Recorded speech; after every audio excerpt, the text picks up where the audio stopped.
Yeah, yeah. Oh, fuck. Yeah, this is definitely like, I feel like you got better mics, you got better everything, dude. It's a nice setup.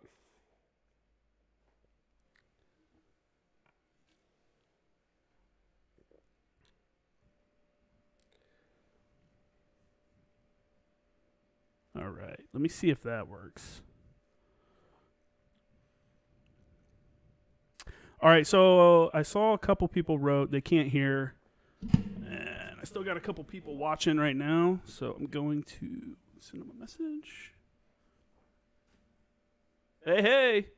We have volume. Reese Casillas. I probably mispronounced that. I'm sorry. I can't roll my L's in the Espanol. Never was able to. You know, I was taking Italian at school. I think what so. Hey, if you're watching live, hey, I appreciate you letting me know that you couldn't hear. This is the whole live video thing, man. It seems like because you can go on your phone and click like go live on Facebook and it just goes live and you're like, oh, that's pretty simple. Yeah. To do it like this is a process. Multiple inputs and multiple outputs inputs. and shit. I mean, I have the camera. Your camera is connected to an Elgato encoder so that it encodes during the process, and then I have it all go into this program called Open Broadcast Software, and then that's what does the whole. It's just it's a process. So I'm glad. Thanks for letting me know. I actually had the comments covered with the preview screen for what's actually being output, so I didn't see the comments at first. So yeah, thanks to the people out there. Real homie hookup. For the audio, or for people listen to audio only, yes, as you can now tell, if you didn't know already, we are doing this live. I will cut out that gap, so you'll hear like a gap cut out of me troubleshooting that. But yeah, here we are. So anyway, Yeah. man, that means everybody just missed all those stories about La Mesa. Yeah. It was a fucking war zone for a while, It dude. was a war zone during the protest. Like, Buildings being burned down, fucking people getting hit in the head with rubber bullets and shit. and there was like, after that, there was like lawyers showing up and news crews every day, and I'd be walking from my car to work, and I'm like, I hope they don't stop me and ask a fucking question, dude. You know, it's interesting that there's people that don't live in big cities and stuff like that, or in areas that aren't really affected by protesting. Mm-hmm. And it's like they have to have a completely different point of view, especially if they're on the side of the protesters. It's hard to, I don't know. I mean, you've seen the results of it. What do you think?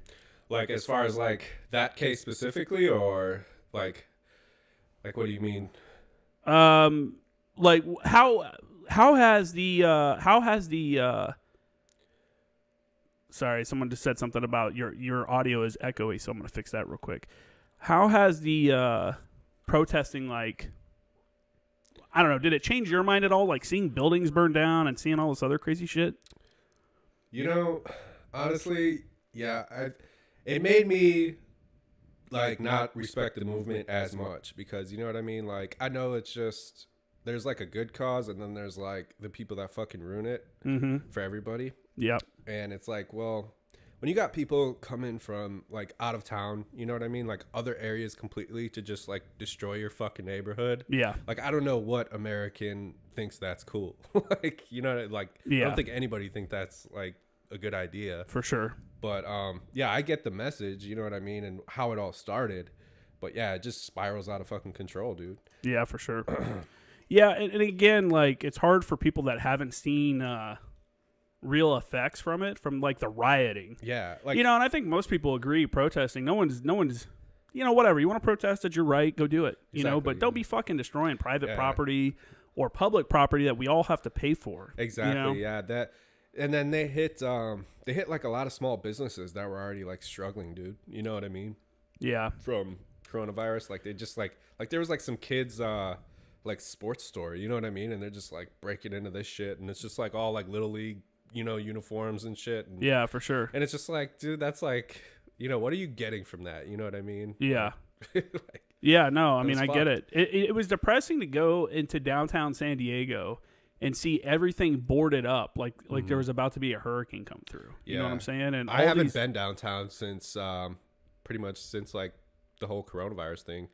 It's better now because there's less protesting now that Biden got elected. You know, everyone's like, okay, we got him elected. We can back off a little bit. Yeah. But it was like, I don't know, man. It was just kind of depressing to drive through and see every business, every building, the first floor was just all plywood. Yeah. And then people had been going through and tagging it. And then you have all the homeless people like zombies, like, just, wandering around. So it just looked post-apocalyptic, like, and it was like, man, this is supposed to be one of the nicest cities in the country. Yeah, and it just looks fucking bad right now. That's how La Mesa was too, like right after and like leading up to it kind of. Yeah. It was just like everything boarded up, shut down, fucking graffitied. Yeah, it looked like shit, dude. That's depressing, man. Yeah. Yeah, and it's just like, like you've deployed and seen like war-torn places and shit, you know what I mean? So like you've seen like the far end of that spectrum, and it's like you don't expect to see that shit like where you live, you know what I mean? Yeah, the tribalism's bad, man, and the mentality that some people have, like if you're against anything that I stand for, then you're automatically, name your side, because on one side you're a white supremacist if you're against anything, and you're a racist bigot. On the other side, you're a radical liberal and you can't be trusted. You know what I'm saying? Like there's and the if you're in the fringes middle, on both sides. if you're in the middle, you're like under pressure to pick a fucking side. You know what I mean? Like you can't even be in the middle anymore. Yeah, it's tough to be in the middle. Yeah, if you give any kind of like, I mean, look, even Obama was like, hey, this whole defund the police thing we were saying is, we should probably not do that because it's like not good on our poll numbers. Yeah. And and the messaging is going out wrong, and all the radical leftists were like, who are you to say that? Like that's not the message, and it was like, it's funny to see people on that side pushing back against their own. Like, look, man, you asked for that, Yeah.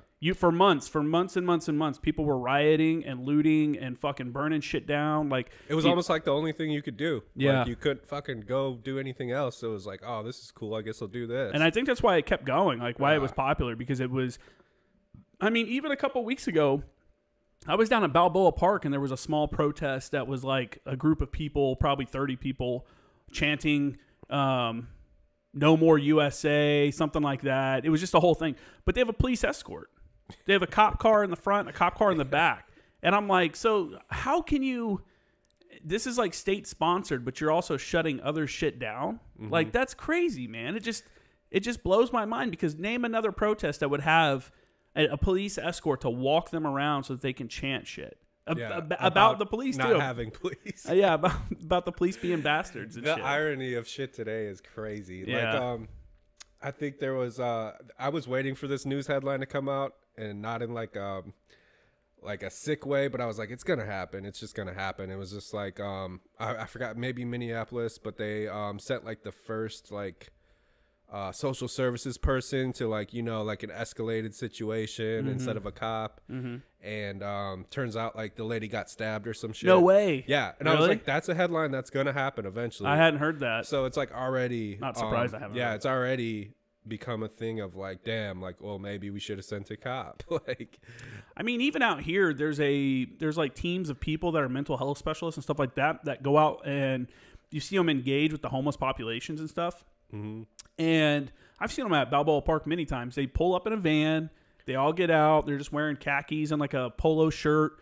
But I think almost all of them have pistols because they're police officers and stuff like that. But they're super like, I mean, I don't understand why some dude who's like, hey man, I'm just here to help, like that's intimidating. And maybe it's because I was raised around, I would say I was raised like on high school and beyond around guns when I started like going hunting with my uncles and stuff like that. So like all my experiences growing up with cops were, I mean, essentially bad, because I was doing stupid shit. I've been arrested twice. Like as a teenager, like I was doing shit that was wrong. Like Yeah. I was either like underage drinking or like whatever, dude. And it's like, I know I'm fucked up doing something wrong. So they're just doing their job. Like, so I didn't like hold a grudge against them. But I think like people, I don't know why, they just like hold a grudge against all cops for like one experience that they've had or seen. Yeah. But there's definitely like good cops out there. Like there was cops when I was like a teenager that let me go, even though like I was fucked up, and they're probably just like, oh, you remind me of you or me, like when I was a teenager. So like, hey, don't do this shit again. Get the fuck out of here. You know what I mean? And so it was just like, I had mixed experiences, but for the most part, I was either getting pulled over for like a ticket or something. You know, it was never like a good experience, but that doesn't like make me want to defund police. You know what I mean? Like, I know they're doing their job. Like, yeah. I'm on the same page, man. Like I said, I was arrested twice growing up. I've had multiple speeding tickets. You're like the perfect like case for like now people who like think about that shit when they get older and they're like, oh, I hate all cops. You know what I mean? Like, we need to fucking like riot and fuck the cops. And it's just like, dude. I mean, in the first time they were kind of dickheads. Like the cops were dickheads when they arrested us. You'll meet the ones that like. And you've had that shit in the military too, where like there's certain people out there power tripping, that get too much enjoyment out of like exercising their power, which is you shouldn't be in a position like that where you can. Some people at 2-7 will think that will probably say their sergeant major's doing that right now. Have you heard all that shit? No, yeah. Oh, you haven't been on social media, dude? Yeah, it's kind of cool because like I get to read like the news that I want to, and then like a lot of other shit surprises me. You know? Where do you get it at? Where do you get your news from? Mostly just from like our group chat. Yeah. Because they still have social media, so they'll like link some shit. Okay. And then sometimes I scroll Apple News if I'm bored, but I know it's like super fucking biased. It's like, dude, there's like an inherent bias to all news now. So you got to just filter it out. Multiple sources. You got to find multiple sources. Yeah, definitely. I like, Julio Rosas came on the show. He is a reservist Marine. I believe he still is. He works for townhall.com, which is a obviously right-leaning conservative outlet. But I like following his Twitter because he goes out to the actual riots and like live streams. Yeah. So it's like, that's not biased. That's just showing raw video. I like the ones that do that. That kind of reminds me of the times when like they'd go on deployments and they just throw like a fucking flak on with no sappy plates and just run around with like the people and do all the shit they were doing, but just film it. Like they wouldn't even talk. You know what I mean? That's kind of like that type of journalism, which is cool. That's what I like seeing the raw video because it gives you an actual like better picture of what's going on, you know? And if you can find a few sources like that, that's really the way to get news nowadays. You can't really trust any single outlet. I trust an outlet more that admits their bias. Exactly. Like I am right leaning. I am a conservative outlet, and we're going to give you news that we think conservatives want to hear. Cool. Now I know that's what I'm getting, and I can back that information up by looking at a more left leaning website, look at like an MSNBC or something like that. You know what I'm saying? Like that's really the only way to do it. I am lucky enough to. This is kind of my gig, reading this shit and doing it and stuff like that. So I can get more into the news than the average person. And it just sucks for the average person that just tries to get a couple headlines in for the day. Yeah. And the thing is too, is like, I kind of went away from just like reading the news that like people like want me to read, you know what I mean? In a way that like, I'm not just reading the fucking like top headlines. I'm like, I specifically search for shit. So like, I'm like, kind of getting more active in like Wall Street and investing and stuff. So that's a lot of the stuff I look into is like current events with like impact to investing. You know what I mean? Like I don't want to just read dismal shit all day. Like I know every fucking day they're going to say like, oh, new high of coronavirus cases. Like I don't give a shit about that. Like, you know what I mean? It's been the same headline for the past like 2 weeks. Like, you know? No, for sure. I honestly, after the election with all the craziness that came with the post-election is still going on, I kind of stopped watching any news and anything like that. It's been a lot of fear mongering because it's been one I'm coming to I'm at the end of my semester for school, so I had all my final projects were kind of in full gear at that time and stuff like that. But two, it was like you're hearing the same shit over and over again. You're hearing wild fucking accusations from the left, you're hearing wild accusations from the right, and it's just garbage. It's not good for your mental health and shit. Fills your head with garbage. That's like I said, I got rid of all my social media like at once because I was just like, dude, this shit's crazy. Yeah, sometimes, man. And there's people who eat it up, man. Like their whole psyche is fucked because like that's all they digest all day. You know what social I mean? Media shit. Like the first thing they do, like you've seen that that documentary on that shit, right? On Netflix. It was there was like some corny bits to it, but there was like some truth in it that like it's like fuck, dude. Like you wake up nowadays and the first thing you do before you even like take a piss or anything is you check your phone. Yeah, and it's like literally, I don't want to fucking see all this dismal shit like right away. Yeah. So I was just like, yeah, I'm done with that, dude. That, honestly, what surprised me the most about that documentary, and I can't remember what it's called right now, but I know. what surprised me the most about that is the fact that most people didn't realize that shit was going on. Mm-hmm. You know what I'm saying? And let's be honest, the documentary was definitely painting everything in the worst picture possible. Oh yeah, for sure. So there was some stuff that was like, okay, come on now, like it was a little over the top. yeah, like, a lot of the stuff where it's tracking you and shit like that, it does that because it helps you, like, it gives you ads that you would want to see instead of getting ads that you don't want to see. You know what I'm saying? Like, it sounds stupid, but yeah, targeting ads, very targeted marketing. Wouldn't you want to hear about something you'd want to hear about, rather than something you would never be interested in? As a dude, you don't want to get like ads for fucking tampons. You know what I mean? Like, it kind of just figures out who you are as a demographic, and it like targets the type of shit. And I'm an advertising major, so I know like how all that shit it goes down, but I don't think it's as nefarious as people think, but it definitely has the potential to be. I think it, like, because we were there for the beginning of it, like literally the beginning, like the fucking like AOL, AIM shit. People forget the iPhone's only been out for like 10 years. Yeah, so we've seen it like grow from like its fucking infancy to what it is today. And I think it's from its infancy to where it is today. And I'm saying this like as an IT professional too, is just like, it's way more fucking nefarious than it was. Yeah. You know what I mean? Yeah, for sure. I saw something the other day, or heard somebody say the other day, I saw it might have been a meme. It was like, can you believe that we used to answer the phone without even knowing who was on the other end back in the day? Yeah, like I remember, before they even had a screen. I remember having a phone before caller ID was like a real popular thing. Yeah, I remember getting our first caller ID. Yeah, you're like, oh, fuck, I'm not going to answer that. Yeah, you see like the area code all fucked up, you'd be like, yeah, I'm not picking that. Before, you either had to answer it or let it go to the answering machine and then call them back. Mm-hmm. You know what I'm saying? Like, what a different world. Now people don't even talk, they just text. What was that thing where it's like, you don't know the last person who called, but it like automatically redials? Was it like star 67? Oh, star 69. Star 69. Star 67 was if you wanted to call with a private number. You wanted to show up as private. Yeah. Like, I remember having to actually know how to fucking dial using like my grandparents' the like rotary phone? Yeah. When I was a real little kid, I remember my grandma had one. Yeah. But yeah, it's just like, when we would be done at like the skating rink or something like that, when our mom would drop us off, you don't have a cell phone to call home. You had to call home on the payphones, and we would probably spend all of our money on the arcade or whatever. Yeah. So we would call collect, and when it was like, state your name, it was like, Mom, come pick me up.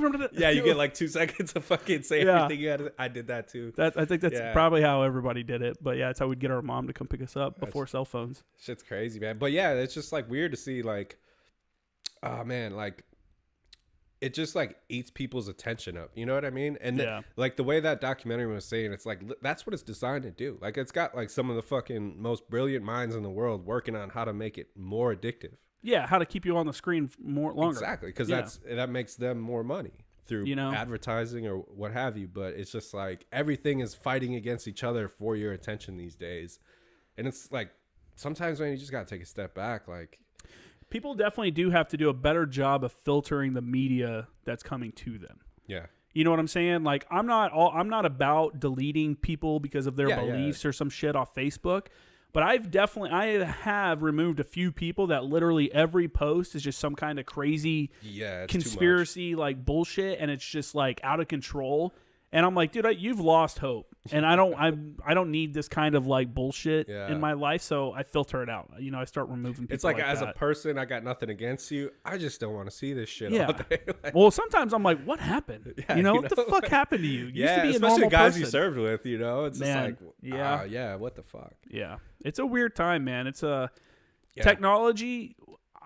I don't know. The more information that's out there, you'd think the smarter that we'd get as a public, but some people just can't handle the information, and they don't have a filter or an ability to identify the fake shit. Exactly. Yeah, I think we went from like a age of information to now the age of misinformation. Like, For sure. There's just so much out there that it's like most of it's just bullshit anyways. Yeah, man. So for my live people, since this is a live chat or a live stream right now, if anyone has any questions or anything for me or Frohlich, let me know. Again, Frohlich was on. You guys didn't hear this because the audio was cut off at the beginning. Frohlich was on before I had video. It was only audio only at the time. So that had to be in like episode 30 something. Yeah, the first couple episodes. Yeah, so that's cool, man. And the shitty part was when you were on, you were sharing a mic with Yeah, Farrell. we were kind of swinging it back and forth, and like after a while, you just get like you forget to do it, and you're just talking in the fucking. Yeah, so we could barely hear you. So that was the last time I've ever had that many people on. I'm like, you know what? This is kind of too many for my setup. So glad to have you back on, man. For those that don't know, again, you were with First ANGLICO. You're a radio operator. What year did you come in? I came in end of 2014. 2014. So yeah, December 1st was my first day at boot camp. Really? Yeah. How was boot camp at Christmas time? It was kind of fucking weird. You know, the first time I actually got IT'd was Christmas Day. Yeah? Like, that was like my first IT. Merry Christmas, motherfucker. Yeah, and you know what it was? It was that like I was so good at flying under the radar, they just hadn't fucked me up yet. So they were like, who's this motherfucker? They were like, yeah, fuck him up. Like, they woke me up out of my rack, like, get on the fuck quarter deck. And I'm like, what did I even do? That's funny. I was just like, well, I was like the one kid who hadn't got IT'd yet because I didn't do it or say anything stupid. That's funny. I think everybody tries to be that guy. Yeah. Like, hey, man, I'm going to try to make it to the end of this where they don't even know my name. Yeah, you could do it for only so long. And like eventually they're just like, you know, why the fuck haven't I IT'd you yet? And then they're just like. I told the story. I don't know if I told it on here or I was on the Armbar podcast recently, which is an ANGLICO guy and a police officer who started their own podcast. So he had me on as a guest. Excuse me. And I think I told it on that podcast. I'll tell it again here. But when in boot camp, when you go, you know, you're trying to be the gray man. Yeah. I don't want anyone to like, I'm not trying to stand out.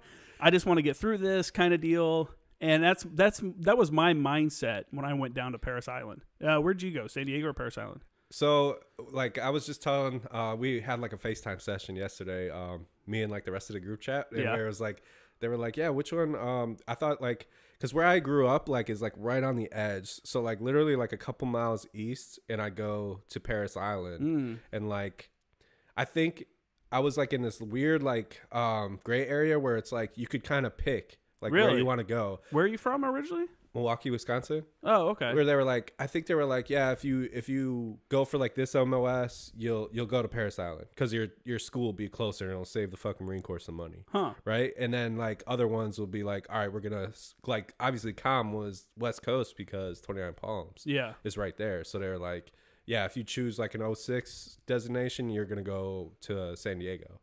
So it was like kind of weird. So you went to San Diego? Yeah, I think it depended on like what I would have picked at the time. Where That's I weird. went. That is weird. Yeah, it's like this weird like strip down the middle of the country where they do that. Yeah. So I was supposed to go to San Diego, and I wrote a letter. I've said this multiple times. I think I wrote a letter saying my family had gone to Parris Island so that I could go there just because of the historic like thing about it. And I tried to be like the dude where like, hey man, I'm trying to stay below cover, no one fuck with me kind of deal. And I'm a big dude. I've always been a big dude. And at the beginning, if you're like over your weight or close to it, they make you go down to, it was like our first like week with our actual platoon, because you have your receiving platoon, then you have your actual platoon.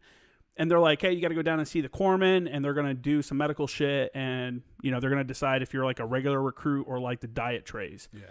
And it was like me and like 8 other dudes. Half rats and double rats, right? Yeah. So yeah, and if you were too small, that was the thing too. If you weighed too little, yeah, we had a kid like that. They would make you eat more. He was fucking tiny, dude. He was like 4 foot tall, and like you know the big rucksack. Yeah. Like when he threw that shit on with all the gear in it, he looked like a fucking turtle because like it would almost be like dragging against the ground. Yeah. Like because of how tall he was. That's funny. And I was just like, that dude, sucks. if this kid makes it, I'm fucking making that it. That sucks for the hikes and like, shit. Yeah. He ended up falling down the hill on the Reaper, like at the Crucible. Yeah. Like he fell backwards. Jesus. Like, he was like almost at the fucking top too. He fell backwards, dude. He was like rolling down the hill. It looked like fucking like Sonic the Hedgehog. Like he was just like a ball. Just like literally like knocking motherfuckers over too. That's tough, man. When you're little, like trying to keep up is just hard. You got those little he made legs. it though. Yeah, he made it. That's good. Yeah. Good for him, man.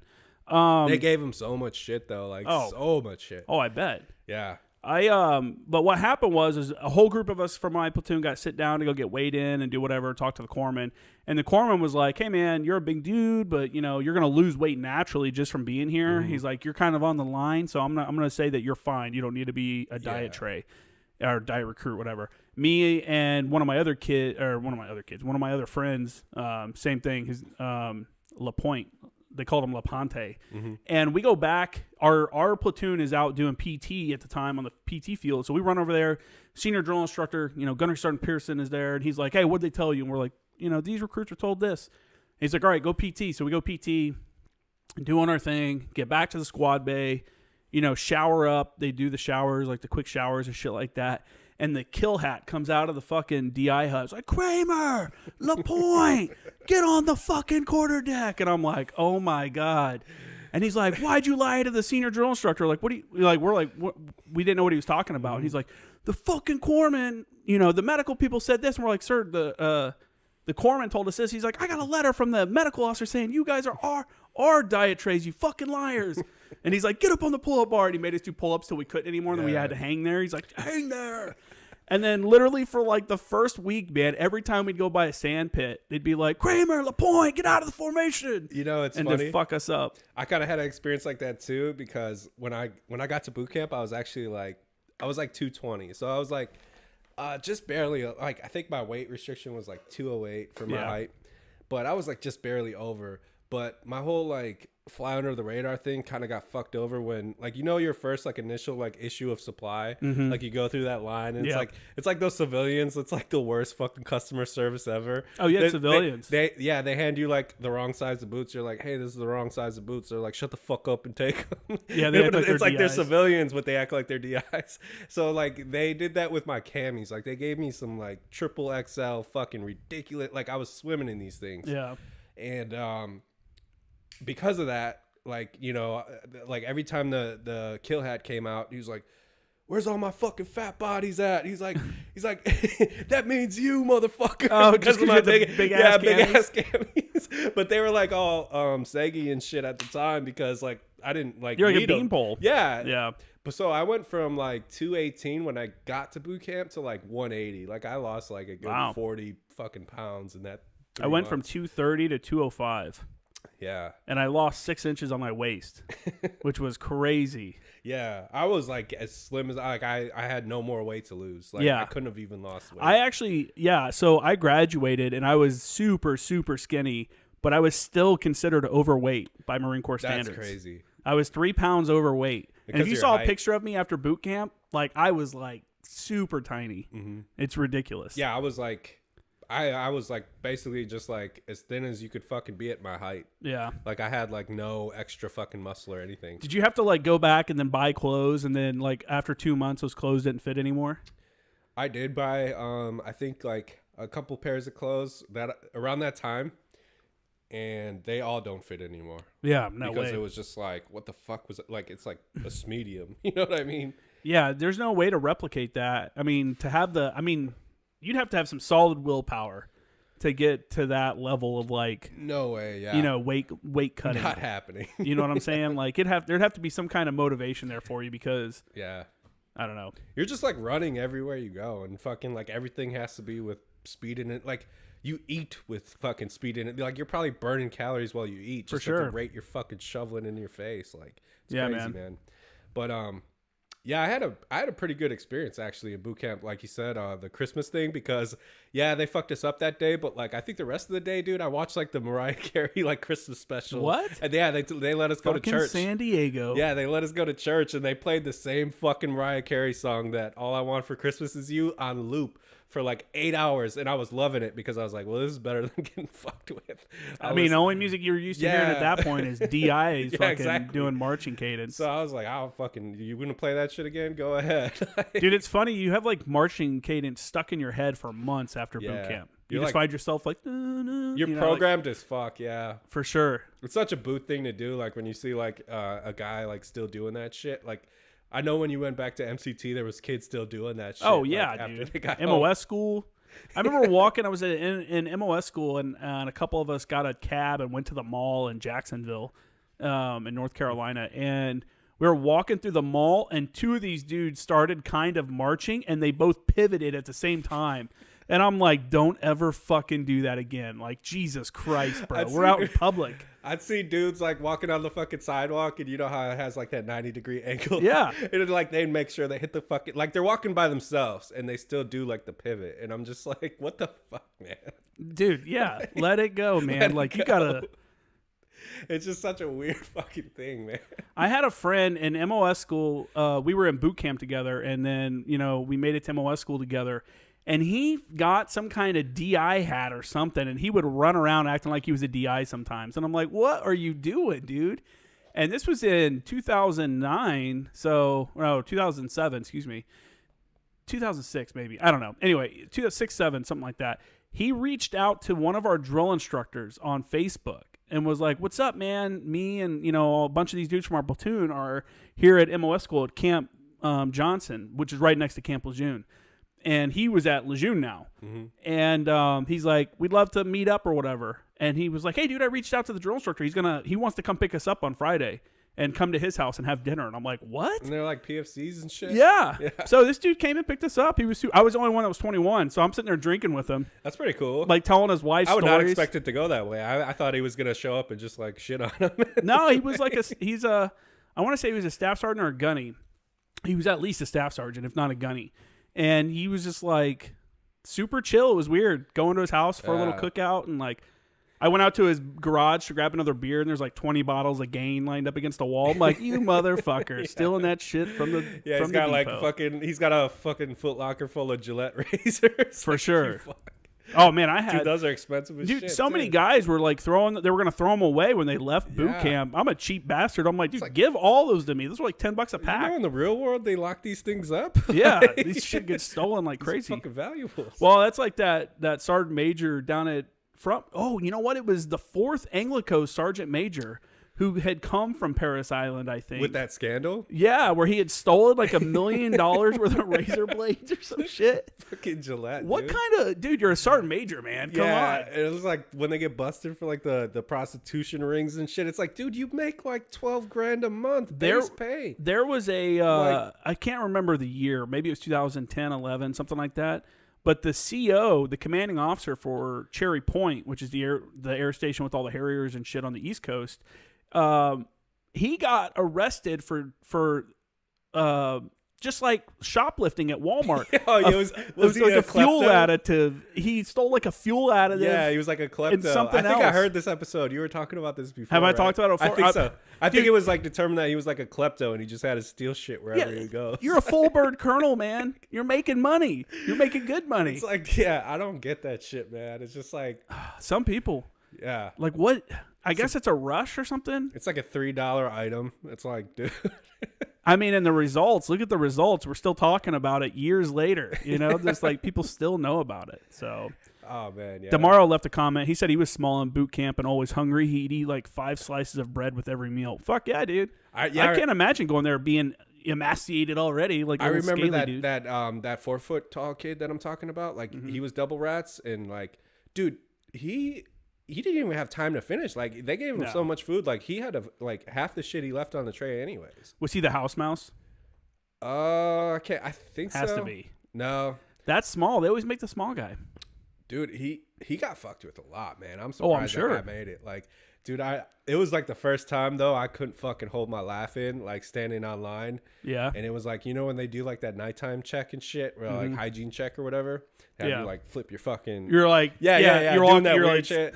And it's like their last time of the day to fuck with you, so they're like gonna fuck with whoever they want to, get it out the way. And then he was like 2 fucking people down from me, and like I think we just had got a new kill hat who was like a 03 who showed up like in the middle of the fucking he showed up in the middle of boot camp for us, like, and I don't know if he filled like an empty slot or just replaced somebody, I can't remember, but he went straight to that kid and he's like, "You look like a fucking melted candle."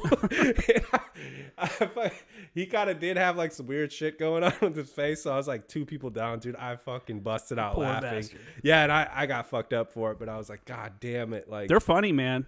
There's so many funny jokes that you can never laugh at while you're in boot camp. Yeah. You hear so much funny shit. Yeah. I think that's got to be a thing the DIs are like, let me see how funny I can get to make the other fuckers laugh. And hold a straight face while doing it. Like it's got to be tough that's for them what was sometimes. like the hard part is like, how the fuck do you hold a straight face like saying that to somebody? We had a little tiny kid in my platoon as well. He was same thing, like 5 foot nothing, probably 100 pounds. Dude, he must have weighed like 100 pounds. This dude showed up with Semper Fidelis tattooed on his forearm, not on the inside, but on the outside. Oh, shit. And the drill instructor saw that on day one. They're like, "What the fuck is that?" And they're like, "Is your dad in the Marines? Is your brother?" And he had no attachment, no association with the Marine Corps at all. He'd get it before he got there. Yeah, he's like, "Yeah, I figured I'd get it." And they're like, "You're gonna die here. You're gonna die here." And then like even the series commander comes by and was like, "Jesus Christ, man!" He's like, "You're not gonna fucking make it." And they just destroyed that kid the entire time. And I don't remember his name, but I remember one time we're standing on line, and I'm on one side of the squad bay, and he's on the other, but he's on the opposite side. And I remember it was like second or third phase. It might have been third phase, so kind of the last third of the boot camp. And I remember just standing there, and all of a sudden I see Gunnery Sergeant Pearson fly by in chucks, and I'm like, oh shit! So I just turn my eyeballs trying to like look as best I can, full speed running through the squad bay, like hits that little dude, like hits him. He goes flying over the footlocker and like crashes up against his rack. And Gunny Pearson picks him up and is like slamming him against the rack, like, "Don't fucking move online." And I'm like, oh my God, he's going to kill him. But yeah, that kid made it, man. He graduated. Yeah. I think that kid ended up being, I want to say he was like LE. Really? Like, yeah. At the end of the Little day. Blue Falcon over here? Yeah, exactly. And after his experience, like he was fucking people over. Probably. He had a Napoleon complex. Yeah. It's like, I'm in charge now, motherfucker. Yeah. He seemed like a cool dude, but man, I felt bad for him at the time. It's just like, you shouldn't be here, man. There's some dudes you do feel bad for in boot camp. You're like, man, what'd you do? And then some guys, you're like, you deserve every fucking thing you're getting. For sure, yeah. There was like one dude who showed up. He was like, I thought I joined the Navy. He's like 2 weeks in. He's like, what the fuck? This is the Marine Corps. He was like this dude. He was like from Africa though, so he had like kind of like a language barrier too. Oh yeah. So he's like, this is good. Thought he joined Navy, and then they're just like chewing him out. You're here, bro. Like, shut the fuck up, like. And I was just like, damn, dude, how does that happen? I had a kid in my platoon that was from Cuba, and he could not speak any English. They were literally telling him how to say yes sir, no sir, aye sir on the bus on the way to Paris Island. Wow. Like, and he just got us in so much trouble. I fucking hated that kid. Yeah. We had another kid from Kenya too who like he had the same thing, language barrier, but he was decent. He just like it kind of fucked him not knowing the language. You know what I mean? It was like, fuck. Like he didn't know how to do the command because he didn't know the command. Like so you just go off like what other people are doing. And yeah, he always like all those like countdown things. He always fucked that up because he didn't have a head start like all of us. Like he had to figure out what other people were doing. Yeah, based off of, like watching them. Demaro asked if we had anyone try to kill themselves in boot camp. Not in my platoon. Yeah, we had the kid who he was like, of course, like your stereotypical like the drill instructor gets in my face, I'm gonna punch that motherfucking kid. Yeah. So like he gives like that whole act and then like gets kicked out. But then he's in this weird, like, I don't know, like holding position where it's like he's not fully out yet because they're doing the paperwork, but he's still around. Like he's not part of our like platoon anymore. You just see him around. Yeah, you just see his ass like sitting on the bench somewhere, like with like a medic or something. It's some weird shit going on with him. And then like after that he got suicidal, and they like had to have like a suicide watch on him. Yeah, man, because those guys, like if you're listening to this and you haven't gone to boot camp, they told us the entire time, they're like, look, the quickest way to get off Paris Island is to fucking graduate. Anything, if you do anything, like try to get out for medical, try to, something like that, you're just going to be sitting there in this like holding platoon for months. And we had a kid who pretended to have asthma. Like he pretended like he was having an asthma attack during one of our fucking Haze Fest. And they sent him off to medical. He got dropped from our platoon. They did all the tests. They're like, dude, you don't have asthma, so you're going to be waiting until you can pick up again. Yeah. They ended up bringing him back to our platoon like a month later, maybe 3 weeks later, just to tell us how bad the holding platoon was and that it's not worth fucking trying to fake it to get out of it. Does that shit count towards your time in service? Yeah. Yeah. He was saying, too, that there was a kid in the medical platoon that had been on the island for over 400 days. Jesus And Christ. I'm like, Jesus. We had a kid like that. He broke his like fucking leg, like the last day of the Crucible, like right before the end, he broke his leg. Yeah.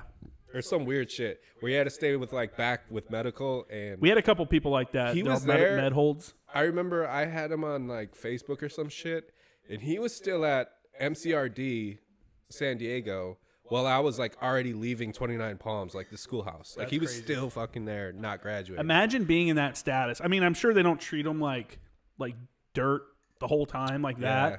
But imagine being in that kind of like you're a trainee, like You're indefinitely. still getting like fucked with. You know what I mean? You're And, lower than a yeah, private. Yeah, exactly. Like you're not all the way even a private yet. Like, Dude. That would suck, man. But no, tomorrow I never had anybody try to kill themselves in boot camp for us. We had a couple people fake shit like that. I remember one kid was like, yeah, man, boot camp's not going to be that bad. My dad is a drill instructor. He's a Marine gunny or some shit, or he's a sergeant major. And he was one of the first dudes we dropped. You know what I'm saying? He got there. He started crying.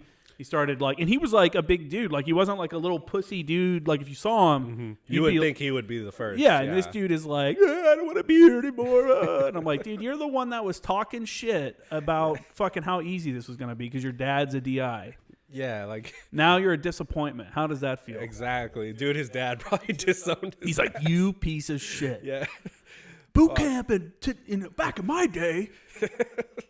Fuck, man. yeah, man. It's just I don't even know how we got off on the tangent or fucking. Oh, Demaro asked a question. Oh yeah, Yeah, so if you're watching this live, feel free to throw a question into the comments, and we'll answer them as we go. I think the platoon across from me had a kid who tried to escape.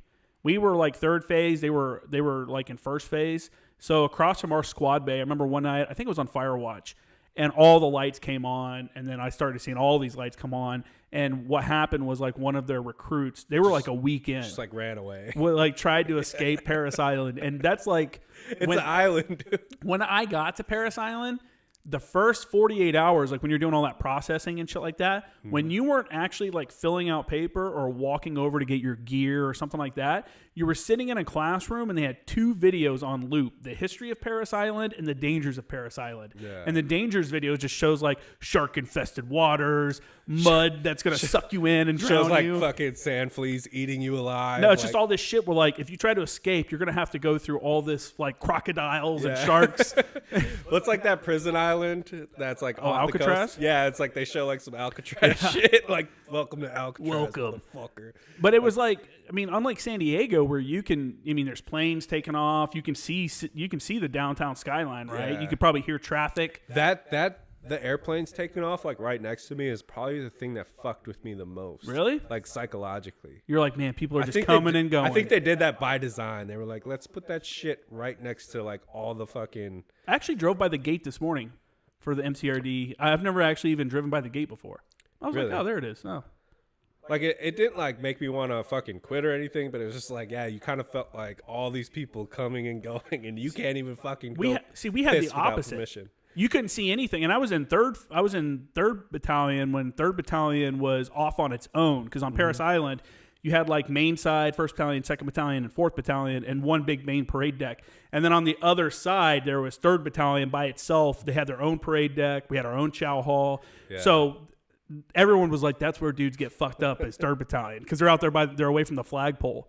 And it was just, you didn't see anything, man. I didn't even know how to get off. Like when we were leaving after graduation, my parents were like, where do we go? And I'm like, I have no idea. I don't even know where I'm at. Exactly, dude. It's funny as shit because I was just telling you I got a new phone, but I was trying to like pay the bill or do something weird. Like I had to transfer my old phone to my new phone, and it was like enter your billing address, and I was like putting in my current address, and I'm like, what the fuck? It's not working.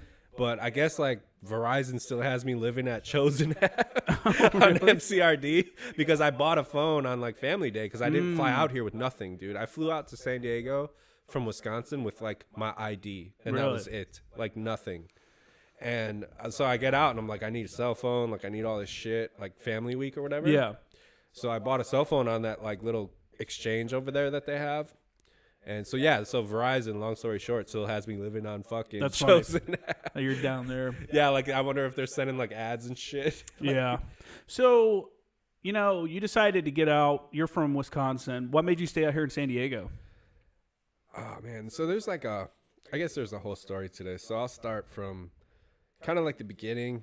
So when I left Wisconsin for boot camp, I was just like, I grew up like, I don't know if it's like that where you grew up like out in the Midwest too, where it's like the majority of people around you, they never fucking leave. Like, No, they're yeah. kind of just like landlocked to that fucking state. You know what I mean? They might go on like a road trip or anything, but they never really fucking leave. Like they spend their whole life there. And I was like, it's one thing to do that and be like, love the place, you know what I mean? But it's like a whole nother thing to do that and not like the place and fucking complain about it. It's like, dude, there's a whole like world out there. You know what I mean? There's a Like, whole you fucking don't world, have man. to stay here if you fucking hate it. Yeah. So I was just kind of like, I've met a lot of people like that who fucking hate it, and I don't want to grow old and be like that. So I was like, let me move somewhere else. And it's kind of weird because like getting out, like a month or two before getting out, I had like my whole government, like what is that shit called? DMO, TMO, whatever. I had that like all planned to move my shit back to Wisconsin. And then like 2 weeks out, I kind of just like canceled it. 2 weeks from your EAS or from like terminal? Terminal. Okay. So like, yeah, I had like the full amount of leave days you could have for terminal already banked up. But so I canceled it like 2 weeks out because I had stood duty with, I was on mock duty, so at the time I was like TAD to the G7. Oh, okay. So I was standing. I don't know if you've ever been to it, but the mock out there, I don't know if it stands the for MEF Operations Center. Maybe MEF. I can't remember if it's MEF or Maritime. Kind of down by the Mew. Yeah, it's by the Mew. Yeah, I've been down there. Yeah, so I was in that building. It's just me and a lieutenant colonel who was like a Mustang. That fucking Really? Yeah, he went through every single rank in the Marine Corps, damn near. There's a lieutenant colonel on duty. Yeah, he was like the OOD. That's crazy. And I was like, as a sergeant, his like assistant fucking. Was that weird? It was really weird, but it was like, it was kind of cool because I was telling him, like, he was kind of like talking to me on a personal level, like, like real one-on-one, obviously, because we have to spend the whole fucking night together in this empty building. Yeah. Just like to answer the phone. Might as well get to know each other. Yeah, exactly.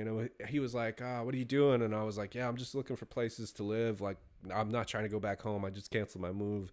And he's like, oh, you're getting out, and he's like, he recommended La Mesa. He was like, I have like people I know that live out there and they like it and shit. And then, so I just started like 2 weeks out, canceled my whole fucking move. Like crazy, man. Had to create like a whole new life in 2 weeks, essentially. Did you have a job lined up back home or anything? Yeah, I did. Damn. I did. I had an apartment lined up. I had a job lined up. So you turned all that down. Just canceled all of it. I was like, dude, it started to like click in my mind. I was like, what if I become like those fucking miserable people that just spent their whole life there? You know what I mean? Doing the same shit. Yeah, doing the same shit. Working for the weekend, that 1 week vacation. And I was like, year. what? Like, there's nothing really to go back to. Like, yeah, I could have a job, but I was like, it's not, like. What about family and stuff? Yeah, family. That's the one thing that kind of sucked. Like, same. Yeah. Yeah, it kind of sucked because I had to bite the bullet on that part of it, but everything else, I was just like, fuck that, dude.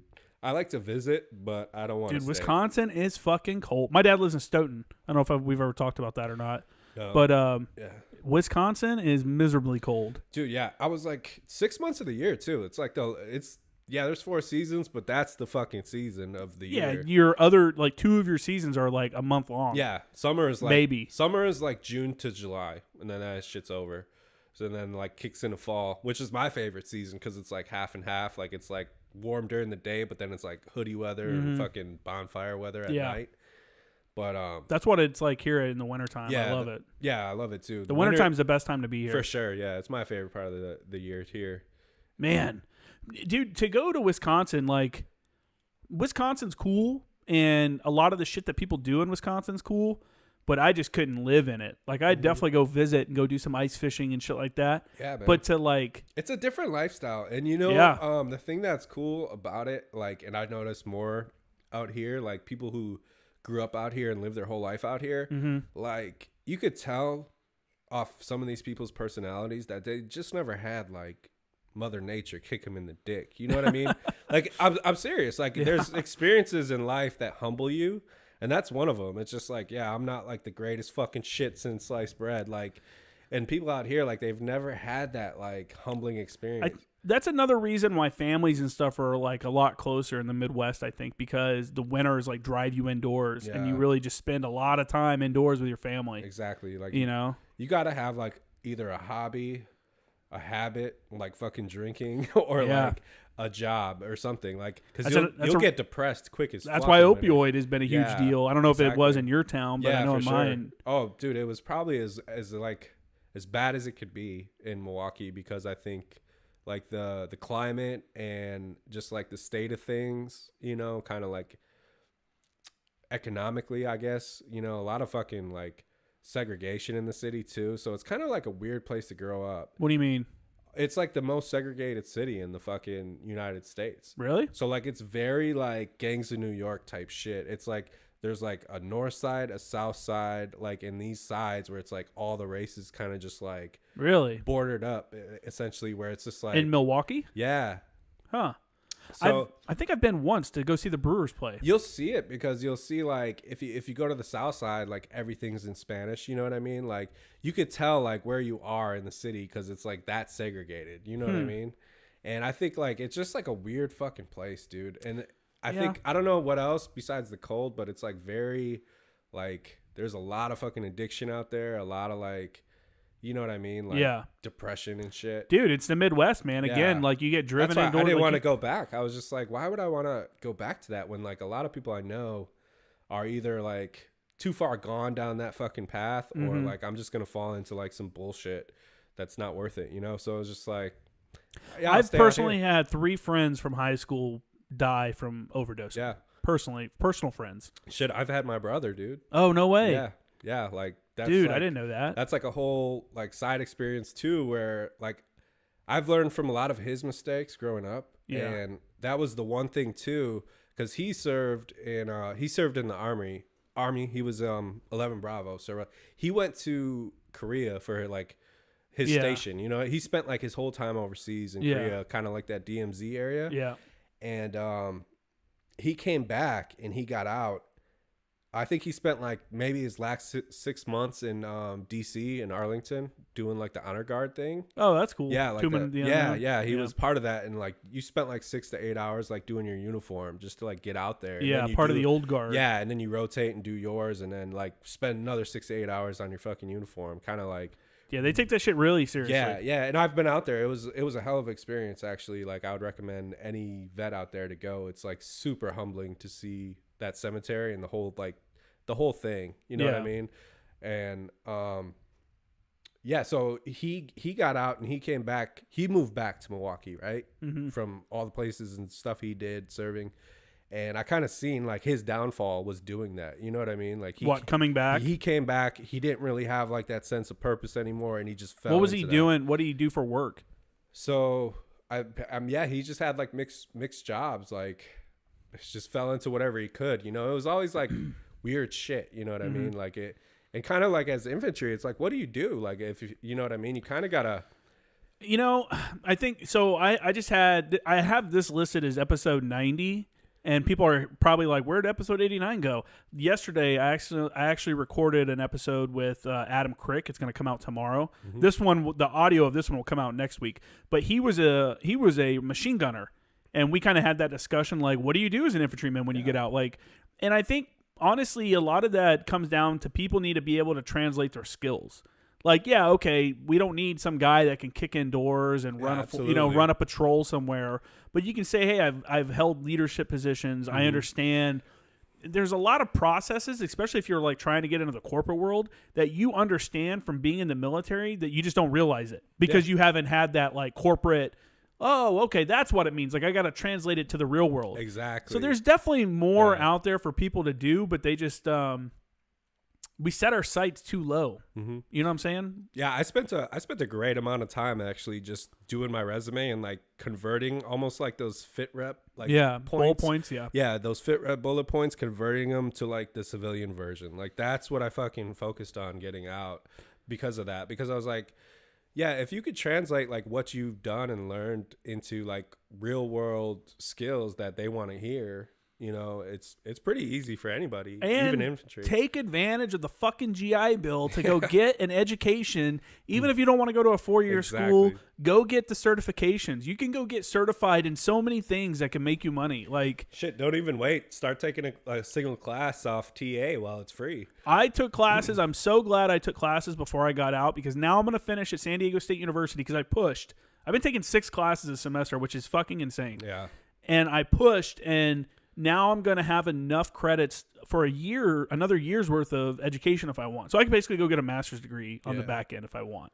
Yeah, you know what I'm saying? awesome, And that's because I started taking classes, because I was like, hey, I'm definitely going to get out, so I need to start preparing myself. And we went on the MEU, and I was just like 2 classes at a time, like just crushing those. I don't know if you took any on ship, but no, yeah, I didn't. Actually, yeah, before I even joined, I was like 1 semester away from my associates. Before I joined, and I like just dropped out. I was like, dude, I'm 20 years old. I was like, this is fucking gonna be like a cubicle job or something. I'm never gonna like have adventure if I like go through with this. And I just started having all these like second thoughts, you know? Yeah. So I dropped out of school, and I just joined, and then What were you studying in school? IT. Yeah. So I was like, So you've always been an IT kind of guy, huh? yeah. I was like, it's a solid job. It's got like fucking exponential growth For sure. still. And it's just like, yeah, I wanted to be set. Like, you know, I didn't want to go for like some liberal arts shit where it's like, oh yeah, you know, like you might get a job in this, but I'm a liberal arts major, but whatever. yeah, but you've been doing it like probably since before you even were in school. You were like actually applying the fucking knowledge. Like you're not expecting someone to hire you. You're doing it. Like so sometimes it's funny, like I'm gonna apply for jobs. I'm gonna take this Christmas break period because so for those that don't know, man, I have been, if you have emailed me about being on the podcast or something like that, and I haven't gotten back to you, I see your emails. I'm going to get back to you. I have turned in 4 final projects this week, and I have 2 finals next week, and then I'm done for school for Christmas break, so I'm going to get caught up on all that stuff. But, I mean, dude, I don't know, man. I look at, I'm gonna use this Christmas break period to catch up on that shit, and to update my resume, and probably send out my resume to a couple different places and get some job applications going, because I might be able to self-sustain without BAH from GI Bill and stuff like that, just from income from the website and this, maybe. But even if I can, I think I'm going to go and try to get a professional job for like at least a year or 2, just so I can better this. Yeah. I can learn some like professional techniques that these major corporations are using to make their broadcast better. And then I can apply it to this and make this a better, and that's how I'm looking at it. But it's funny though, because I've been producing, this is what I say, episode 90 for this podcast for just over a year. And I look at it like it's still not enough. I'm going to put in an application, and they're going to be like, who's this guy? Like, why is he applying? Like your portfolio isn't fucking good enough. But the thing is about, honestly, like we were kind of touching on it earlier, like journalism nowadays, like they haven't set the bar fucking high, man. No. I think what you do here with your podcast is like, at least it's like truth fucking reporting. Like it's like people's raw stories. Yeah, for sure. It's so much better than like some fucking narrative that they're going to try to have you like push, you know what I mean? Because that's what their fucking company wants. But I've been kicking around the idea of when school ends, doing 5 days a week, Monday through Friday, a 30-minute or less like news brief, like a daily news brief. Because there's so much bullshit news out there, and there's so much opinion and stuff like that. And there's a lot of stuff that just, when I'm not busy with school, I try to read and post a lot of news articles on my Facebook page, on the J. Kramer Graphics Facebook page. And I haven't been, because obviously school's been busy. But it's like, if you like read multiple sources and you read like stories upon stories about some of these issues that's going on, you kind of understand the full picture a little better. And it's fucking frustrating to watch people that don't get it, and they're trying to tell you something that's completely bullshit. And you're like, bro, you're parroting like one side, like a super biased article. Here's the reality. And for me, I'm like, oh man, I feel like people would be receptive if I did like a little news brief, or something like that. So that's something else I've been kicking around. But yeah, I could definitely see what you're trying to do, like get the inside info. Yeah. Some man, I think getting out like that whole like 2 weeks I was talking about, like it was kind of intense. I bet. Because like as a radio operator, I kind of wanted to get into this too while I'm on here, is that like, I don't know what it is about that MOS, but like, I don't think anybody really picks it. You know what I mean? Yeah. Like they kind of just get it and they just roll with it. Like, so like what I'm saying is I've never met an 0621 that was like, yeah, I fucking wanted to be a radio. I wanted to be a radio. Yeah. operator. It was just like the job you just get. And it's just like, it kind of fucks you up because you're like, now you have to become passionate about it to like learn more about it. And then that's what like got me kind of like set back down like the IT route, is because like even as a radio operator, like that's good as shit for your resume, because like, dude, your daily job like activities is troubleshooting.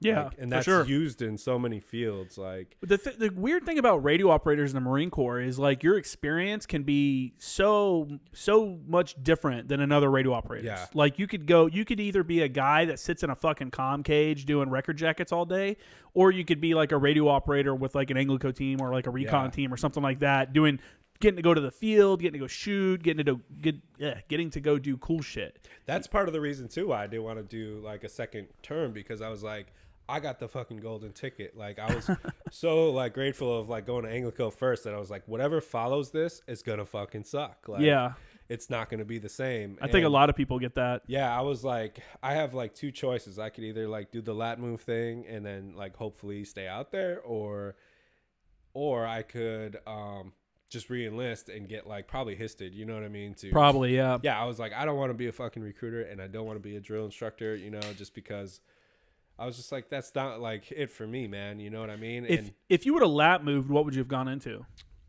Oh, the 0861. 0861? Yeah, because then you get to stay at ANGLICO. You already know the shit, so you'll be like top of your class. A lot of the guys, I see a lot of radio operators from ANGLICO go and lap move. It's like, it's the most logical fucking thing to do. Like, yeah, it's like, you know what? I like being in fire support, but I don't want to be a radio operator anymore. Yeah, exactly. So. Like, you still deal with radios, but like, you don't have to fucking like take as much like initiative, like inventorying them and all that shit. You know? Yeah. What Well, I mean? you do, but it's on such a smaller scale. Yeah. You know, you're dealing with your team, and you're dealing with your like firepower control team. You know, which is what, a handful of radios. Yeah. Like, still, like the amount of radios that a firepower control team carries is still like crazy. Equivalent. You know, it's like two Pelican cases. It's like, where do we keep all this? It's shit? like a Marine like infantry company. It's like the same amount of radios. Like, I remember hauling that shit everywhere for like just our FIC team. You know, yeah. Like Pelican. I was just like, so that's one of those things that people don't realize. It's like, dude, you have a skill. You transported millions of dollars of gear around the world. That's actually a bullet point on my resume. Yeah. I think it goes along the lines of like successfully inventoried like $93 million of communication equipment without discrepancy, because, you know, none of the shit turned up missing. So that's a big deal. Yeah. Without discrepancy, inventoried $93 million of assets. Like that applies to fucking whatever you do. Yeah. That's a huge thing. That's stuff like that you got to leverage as a guy on the outside.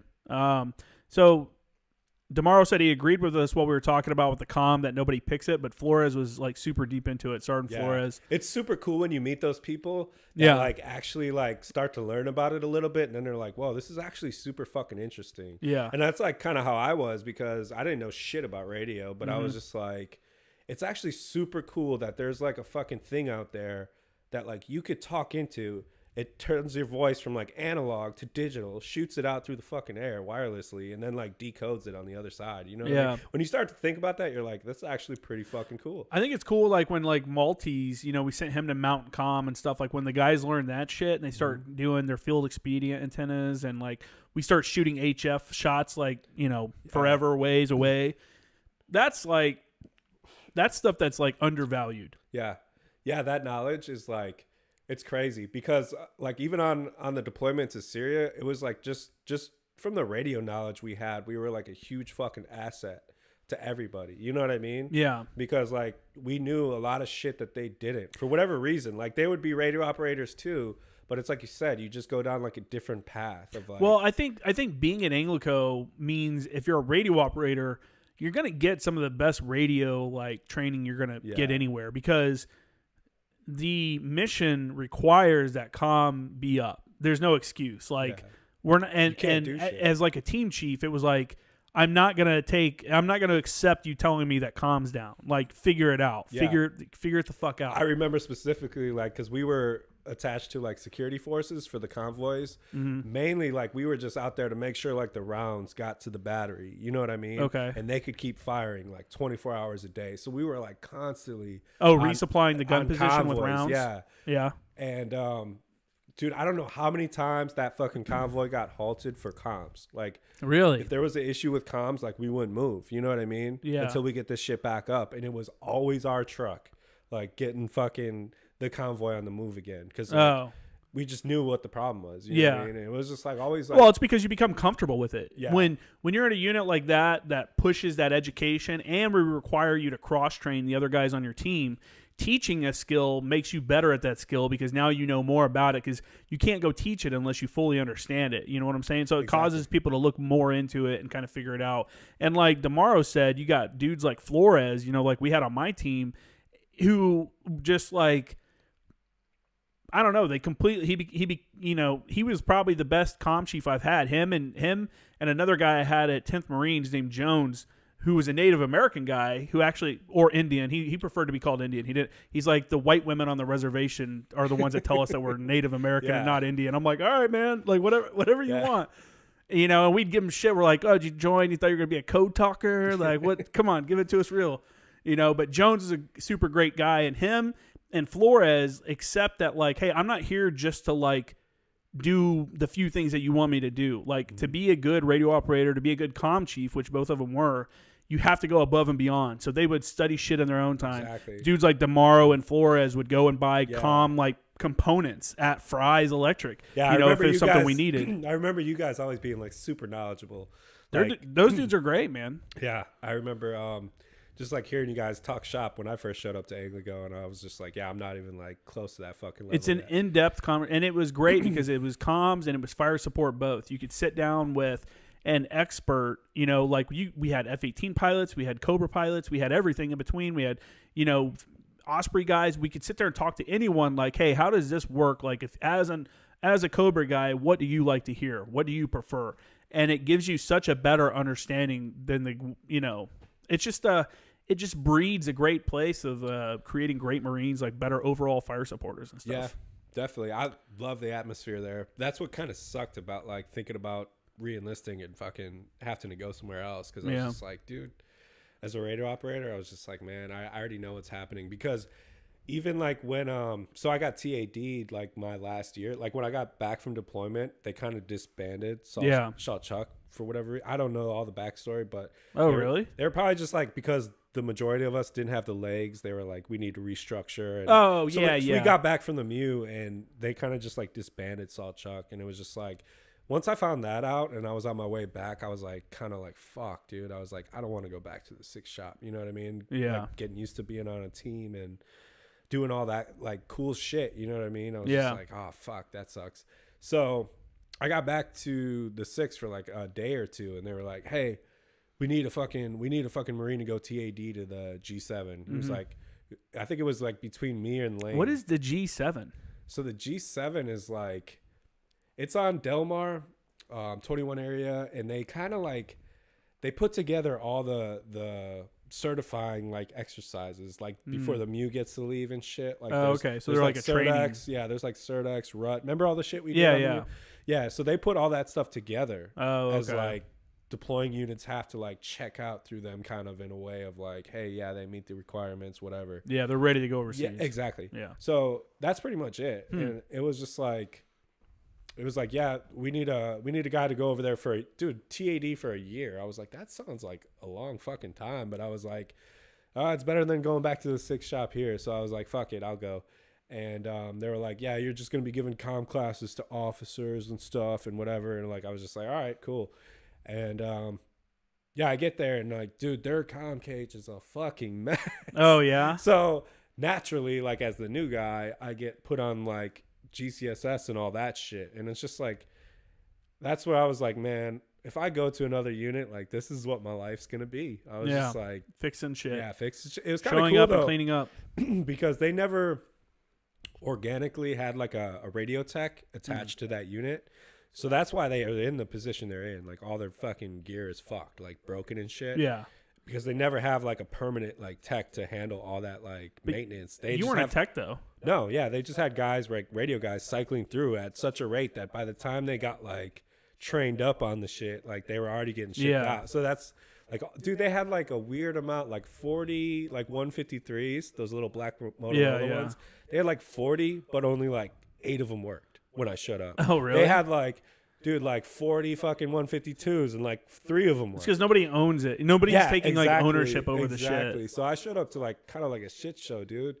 And I didn't know any of that maintenance aspect showing up, but I like kind of took it all under my wing and did like so good with it that they retained me. Like when my TAD orders were up, they extended me like past that. So you were there for over a year? Yeah. Oh, I didn't know I that. remember after I got back from deployment, I was only there for such a short amount of time before I got TAD'd that like I'd show back up to ANGLICO, and like you were saying before, I think on a different podcast, like people didn't know who the fuck I was. Like, who are you? You're like, who are you, motherfucker? It was just like, and then gunnies would stop me like, you're that motherfucker that I've been marking like president all accounted for, but I haven't seen you my whole fucking life. That's funny. Yeah, and I'm just like, what the fuck? You know, like I'd show up like for random things once in a while, but yeah, it was just like, dude, I was TAD for a long fucking time. Yeah, there. that's crazy. And that's like the whole other side of radio too, where it's like I never even seen with ANGLICO. But did you like leverage that, you know, to like make some like networking connections and for stuff? For sure. And yeah, what I did was it was kind of cool because it was almost like ANGLICO in a sense where like if you just did your fucking job and you were good at it out there, like you had like no supervision. It was just like, yeah, we could trust this dude to do whatever the fuck he needs to do. The big boy rules. And they're also like that type of unit that shows up to like field ops and like hotels and shit. Oh, yeah. So it felt like very like ANGLICO-esque in a way, but like in a weird way. You know what I mean? Yeah. And, they don't always sleep in hotels at ANGLICO. Exactly. Let's not get the bad, you know, but it was like, out there. You felt like you had privileges. You know what I mean? Yeah, for sure. When it comes to the Marine Corps every now and then. For sure. It was just like, yeah, in a weird way, I leveraged it by just doing good enough that I think they still do this today. Is the like the CTC, those courses? I think they had like a schoolhouse by like the airfield on Pendleton. Who? Central Texas College? No, like CTC, like it's like Communications Training Center or something. Oh, shit. I have no idea. I forgot what the acronym stands for, but to do like advanced comm classes. Yeah, it's crazy that they have all these out there, and like I was unaware of them until I was at the G7 when I could just like look them up. Yeah, and it was like a SharePoint of all the fucking dates, and you could just like put your name and give yourself a seat. At oh these, yeah, like, yeah. It's crazy. People don't realize how hard or how easy it is to get in on some training. Yeah, I was like, for all the like the junior guys out there, shit, it's like with all this stuff like going on, it's like, why the fuck didn't you like? I only got sent to AROC, you know what I mean? That was it. Advanced Radio Operators course. Yeah, and then it was like, all right, you're done. Like, you know. Oh, okay. See, that's the only thing that's what I was thinking about. That's not what you're talking about. It's something else. That's like one thing they put on. Yeah, but they have like several other classes. So like, before I got out, kind of because like I said, like I was in a good relationship with like my staff and stuff at the G7 because they were like, yeah, well, what are you trying to do? I'm trying to get out. They're like, oh, well, if you need help like with these courses you want to do before you get out, just let us know. Mm-hmm. So I wanted to go to a Network Plus course, but the next one in Pendleton wasn't until like past like my terminal leave date. Yeah. So I was like, fuck. But there was another one they were hosting in it was in Fort Worth, like Dallas, Fort Worth, Texas. Yeah. They were like, yeah, fuck it, we'll send you out there. Do the, oh, really? Do the DTS. And I was like, oh, shit, okay. So I did all the DTS. They sent me out there. So it was like this weird, like, TAD from the TAD. Like, it's as far as removed from a command you could fucking possibly be in the military. That's when you're really living the dream. Yeah, I was, dude, if you could ever do it, do it. They sent me to fucking Dallas, and I was just on my own. Dallas is cool. But I got like kind of put with this like reserve unit. It was like because they were the ones hosting the course, I guess. Oh, okay. Out there, and it was like so you just reported in with them, huh? It was the weirdest fucking time of my life serving, dude. Because I was just like being active duty. Like me and one other active duty dude showed up, and then like just like fitting into their world for like 2 weeks for sure during their AD or whatever. That's got to be weird. Yeah, it was so weird, dude. It was like the first day of the class, like I'd show up and there'd be like their gunnery sergeant would show up and he'd be like, yeah, like, what do you guys do for a living? You know what I mean? Yeah. Like, he'd go like round the horn Oh, and yeah. ask all the Marines and shit. And they're like, this one kid's like, yeah, I work at a bong shop. Like, Oh, really? I'm like, what the fuck? As a Like, reservist? yeah. Like that's his Drug full-time, test that, man. Yeah, that's his full-time job. Like, and then like some other kid. Water like, pipe. You can't say the B word. yeah. Some other kid raises his hand like, I haven't got paid in 3 months, Gunny. And I'm just like, where the fuck am I, dude? I just Like, they deal with shit that like Yeah. active duty. I was just like, where the fuck am I right now? That's dude? another thing too that I on the last podcast, which will come out after we record this one. He was talking about the guy that Adam Crick, who's in charge of the Goons Up page. He was talking about going and being the INI staff and kind of like That must be what it's like to be like. he said at first you Yeah. kind of show up with a chip on your shoulder because you're like, I'm an active duty guy, like all you part timers. But then you like then you kind of see their world and realize that that there's a lot of professionals among them. You know, there's a lot of like lawyers, police officers, Yeah, like it's crazy. like important people, and that they have their own issues that they're dealing with. You know, like as a reservist, it's like it's just two different worlds. You know, and he got an actual as an INI staff, the instructor staff, he got to see, what that world is like for a reservist. It's hit and miss with some reserve units are really good, and I don't mind working with them, and some of them were trash. Yeah, so I had the only other experience I had with reservists really on a big scale was like in Syria. They sent all the HE operators out there. Yeah. They were all fucking National Guard reservists. Yeah. And like when you think about it, it's actually kind of smart because like these are dudes that are like operating HE every fucking day. Yeah. Like, Heavy all day. equipment, That's yeah. all they do. Whereas like HE in the Marine Corps is like that dude maybe gets to drive that shit like once every like time a field op. You think so? Yeah, I don't think he's like driving that shit every day. There used to be a on huge Pendleton? on Lejeune. There's a huge sand pit over by like LAR, like across the street from LAR on Lejeune. There's this like it's massive. It's like the size of a big ass parking lot, and it's just for the heavy equipment operators to go out there and dig shit up and like just like play with their equipment, like play with their bulldozers. Yeah, train and with shit. their bulldozers. I'm like, wow, that's cool. I've never seen that on Pendleton, so I was like, that actually makes kind of like sense because that dude's like, you could tell like by the rate shit was just like it was like 24/7 like ops of like building shit. Yeah, and like digging. So what was it when you guys flew into Syria, right? Or did you convoy in? No, we flew in. Yeah, that's what I thought. We flew in, and then all of our trucks got like convoyed out through like the Middle East, through Iraq, and which was crazy to me because I was like, why the fuck do they like? I don't know how they expect it to just like peacefully this like trail of like U.S. vehicles get all the armor, way through like everything. Yeah, this country, and I'm like, who's guarding that shit? You know what I mean? There was civilian contractors. It was all contracted. Yeah. It was all local contractors like driving them, like semis with the equipment on the back and shit. And then I think they have like some kind of security contractors that did the convoy through. Dude, those dudes, I remember all the planning for that. Those dudes got to be fucking legit. Like, probably. I mean, maybe. I don't. Maybe it's not as bad as you think. Driving through Iraq with a bunch of gear. I mean, like even if like you cover that shit, like people are gonna know something's up. Yeah, for sure. So when you landed in Syria, like what was the vibe? Like, did it feel like austere, or was it like these dudes have been here too long? They got a nice chow hall. No, I'll never forget it because we landed. Man, it was like dark as a fucking day can be on the planet Earth. Like even with NVGs, like there was like no moon, moonlight at ever. Like it was the darkest. These are in the middle of day. nowhere out there. Yeah, there wasn't like a single source of light anywhere, and it was like crazy dark. We land. I like turn on my NVGs or even like the headlamp thing, the red light thing. I think they tried at first. That shit was like. We talking about on the NVGs, the little spotlight thing. No, that like that headlamp thing. I think we were doing like red light at first, and you still couldn't see. Oh, really? Because like the terrain was all moon dust. So like the people that got off in front of you, they like kicked all this shit up and like threw up a cloud of moon dust. Yeah, dude, I remember I couldn't see shit. I was tripping over tent wires like every 2 seconds, like trying to like find my way in this shit. Yeah. And it was like just a weird environment, like because you can't see out into the landscape either. So it was just like, dude, I don't even know. Like I had no like. So there's no city lights, nothing, man. You guys were way out in the desert. Yeah, huh? you could tell like this was like been here for a little bit, but it wasn't like chow hall level. Like they didn't have like all the fucking niceties of. Yeah. It wasn't there yet. Like they were just starting to throw up like a tent, like a defact tent to like have hot trays. So what was like? So after you arrived in Syria, and for the people that are listening, you were part of the 11th MEU, and we were on that MEU together. I was the MEU fires chief, and you were on the ANGLICO detachment on that MEU.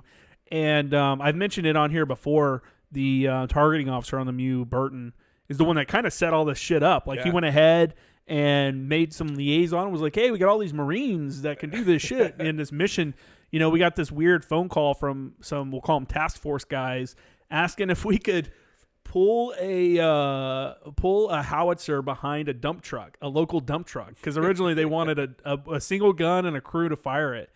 And it ended up becoming like this whole thing, and there was like a whole company of Marines, and like a bunch of people came, like half a battalion basically of people came out there, and you were part of that as part of the ANGLICO detachment. So yeah, I remember that. I remember getting the call because I was on the ship, just the morale was at like an all-time low. Yeah, I was just like over the fucking ship already.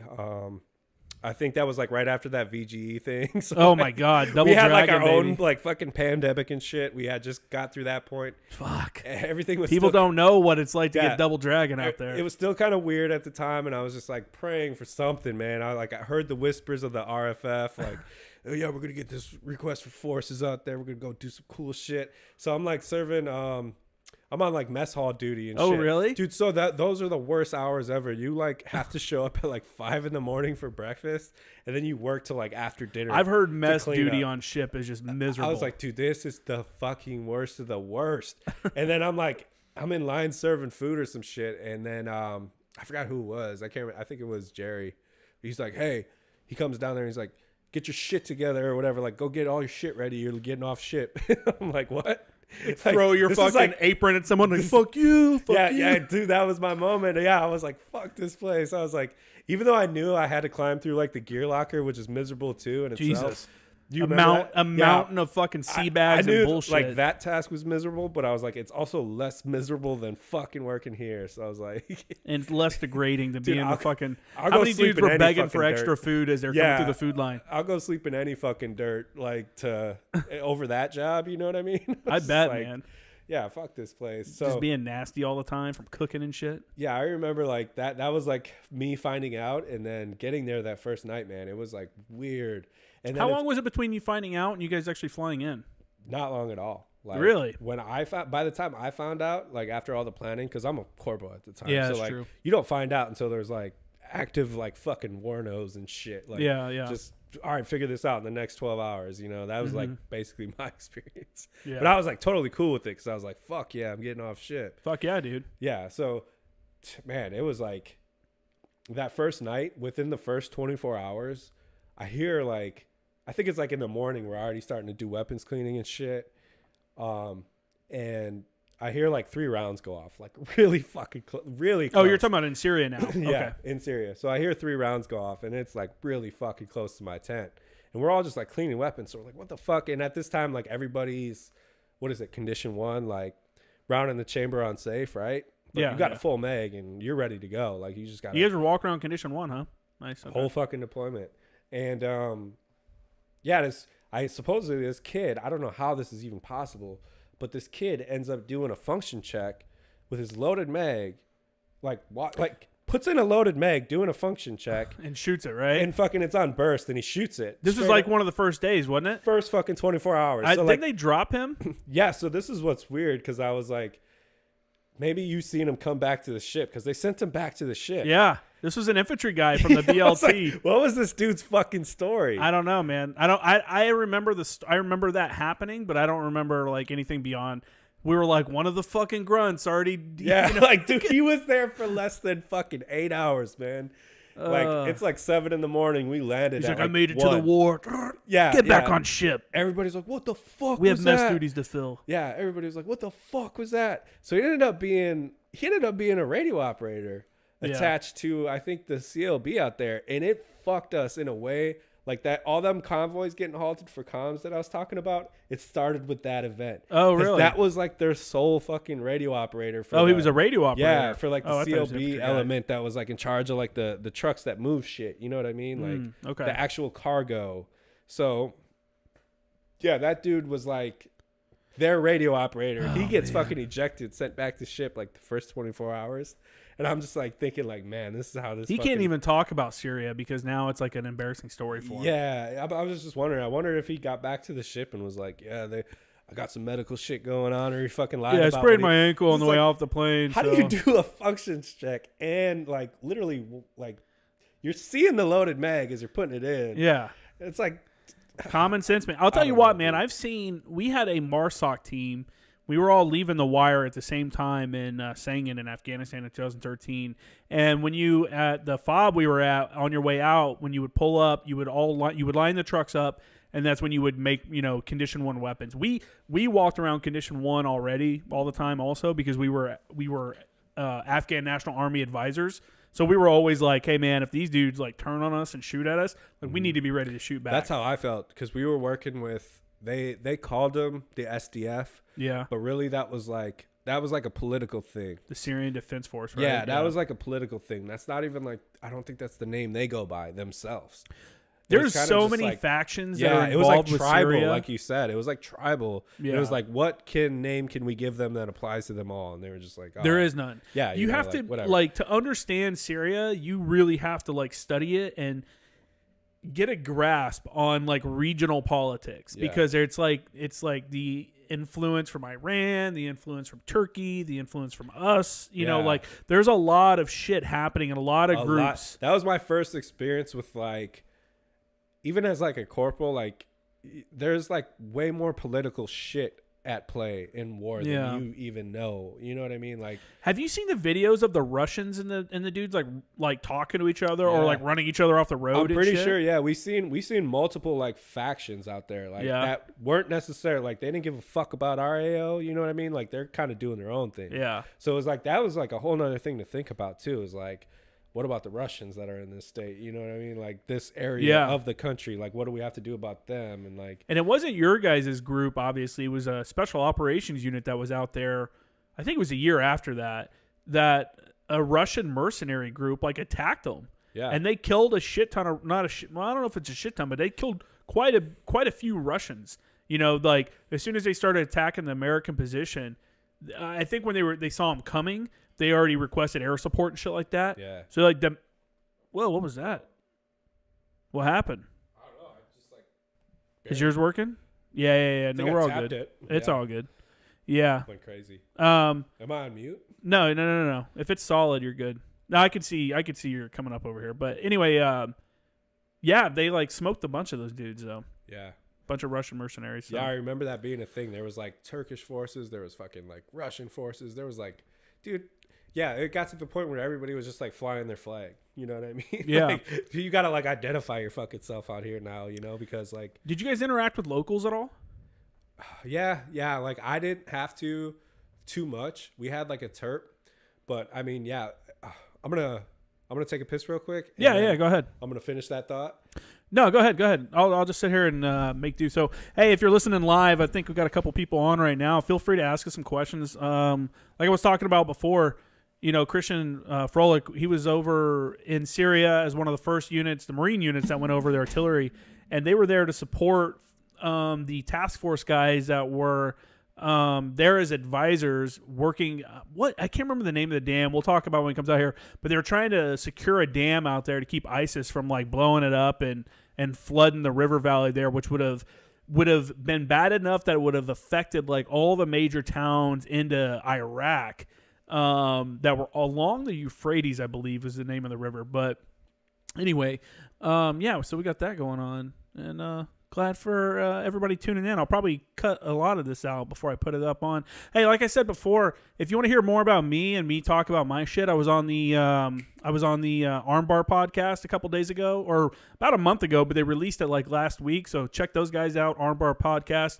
If you're enjoying this, give us a thumbs up. Make sure to like, leave a comment, something like that, so other people know. Share the show, and yeah, make sure to hit up my Instagram at @JKramerGraphics and @Former Action Guys. And yeah, so.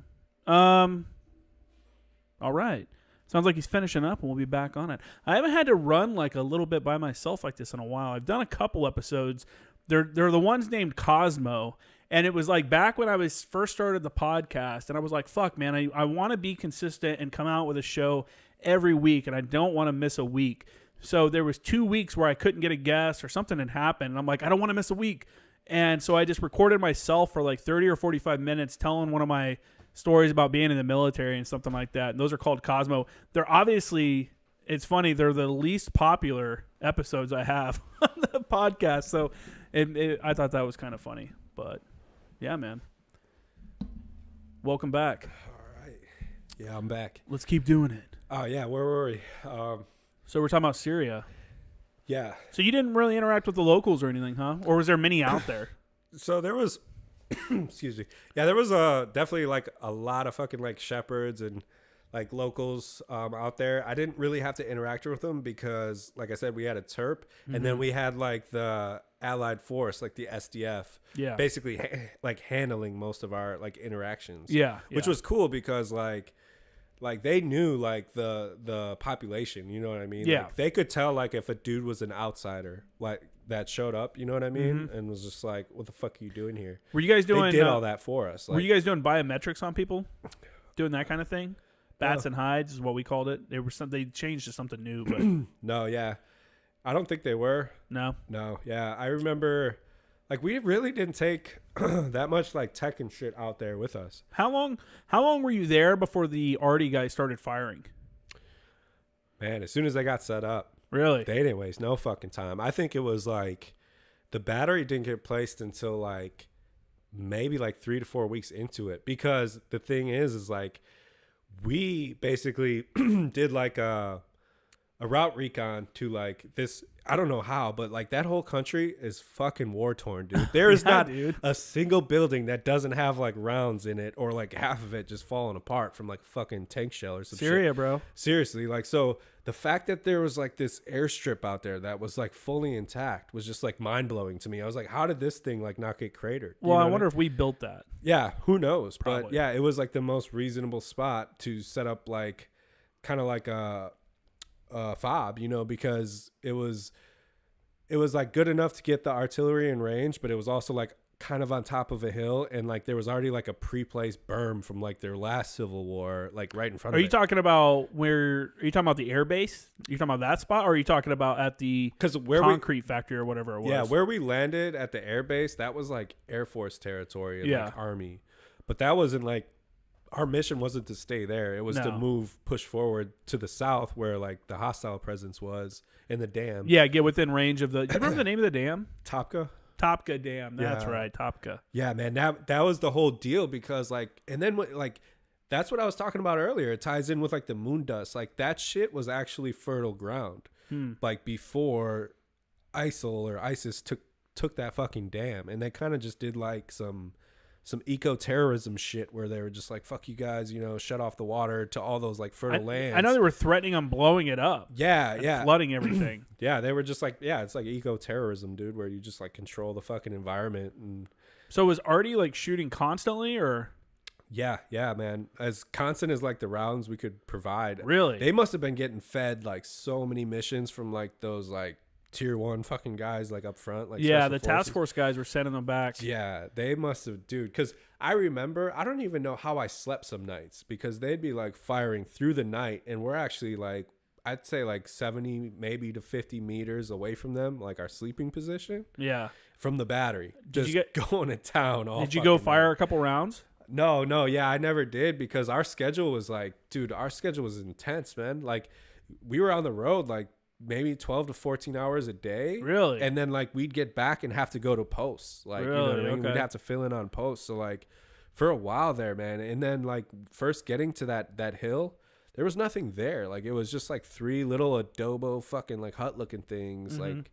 Like they look like outhouses almost. It's crazy, right? Yeah, that was all that was there. And then like we got there and just started digging in, dude. I remember spending like the first 3 days digging into like my little like living like fighting position, and like the gnats like just fucking me up, because like, dude, there's so many of them. Bugs, man. Yeah. The bugs will get you every time. And I had bought like, before we left in Kuwait, I bought like this like multicam kind of like before it was trendy, fucking face mask. Oh yeah. And I had that thing, dude, and I put it like over my ears and mouth while I was digging, and it just like, dude, it made it so much better because like the gnats weren't fucking with me. But yeah, the first like week was all filling sandbags and digging, dude. What was going through your mind? You're like, fuck, man. Like I'm literally building like security for myself. Yeah, it's different when it's like, dude, it's such a different experience when it's like MCT and they're just like, yeah, go fucking fill some sand, like go dig this hole. Like that's your experience, you know, until you've done it like in the real world. Yeah. But like when you're doing it for your own like personal safety so you could sleep at night and you know you're just going to get like 2 hours of sleep. Yeah. You dig with like a whole different like fucking mindset. You're like, I'm going to dude. make it I'm going to make it a little deeper than I normally would. Exactly. I'm going to make it a little wider. And you're going to town, dude. You're breaking sweats. Like you're fucking like, yo, this thing could save my life. So like you're like,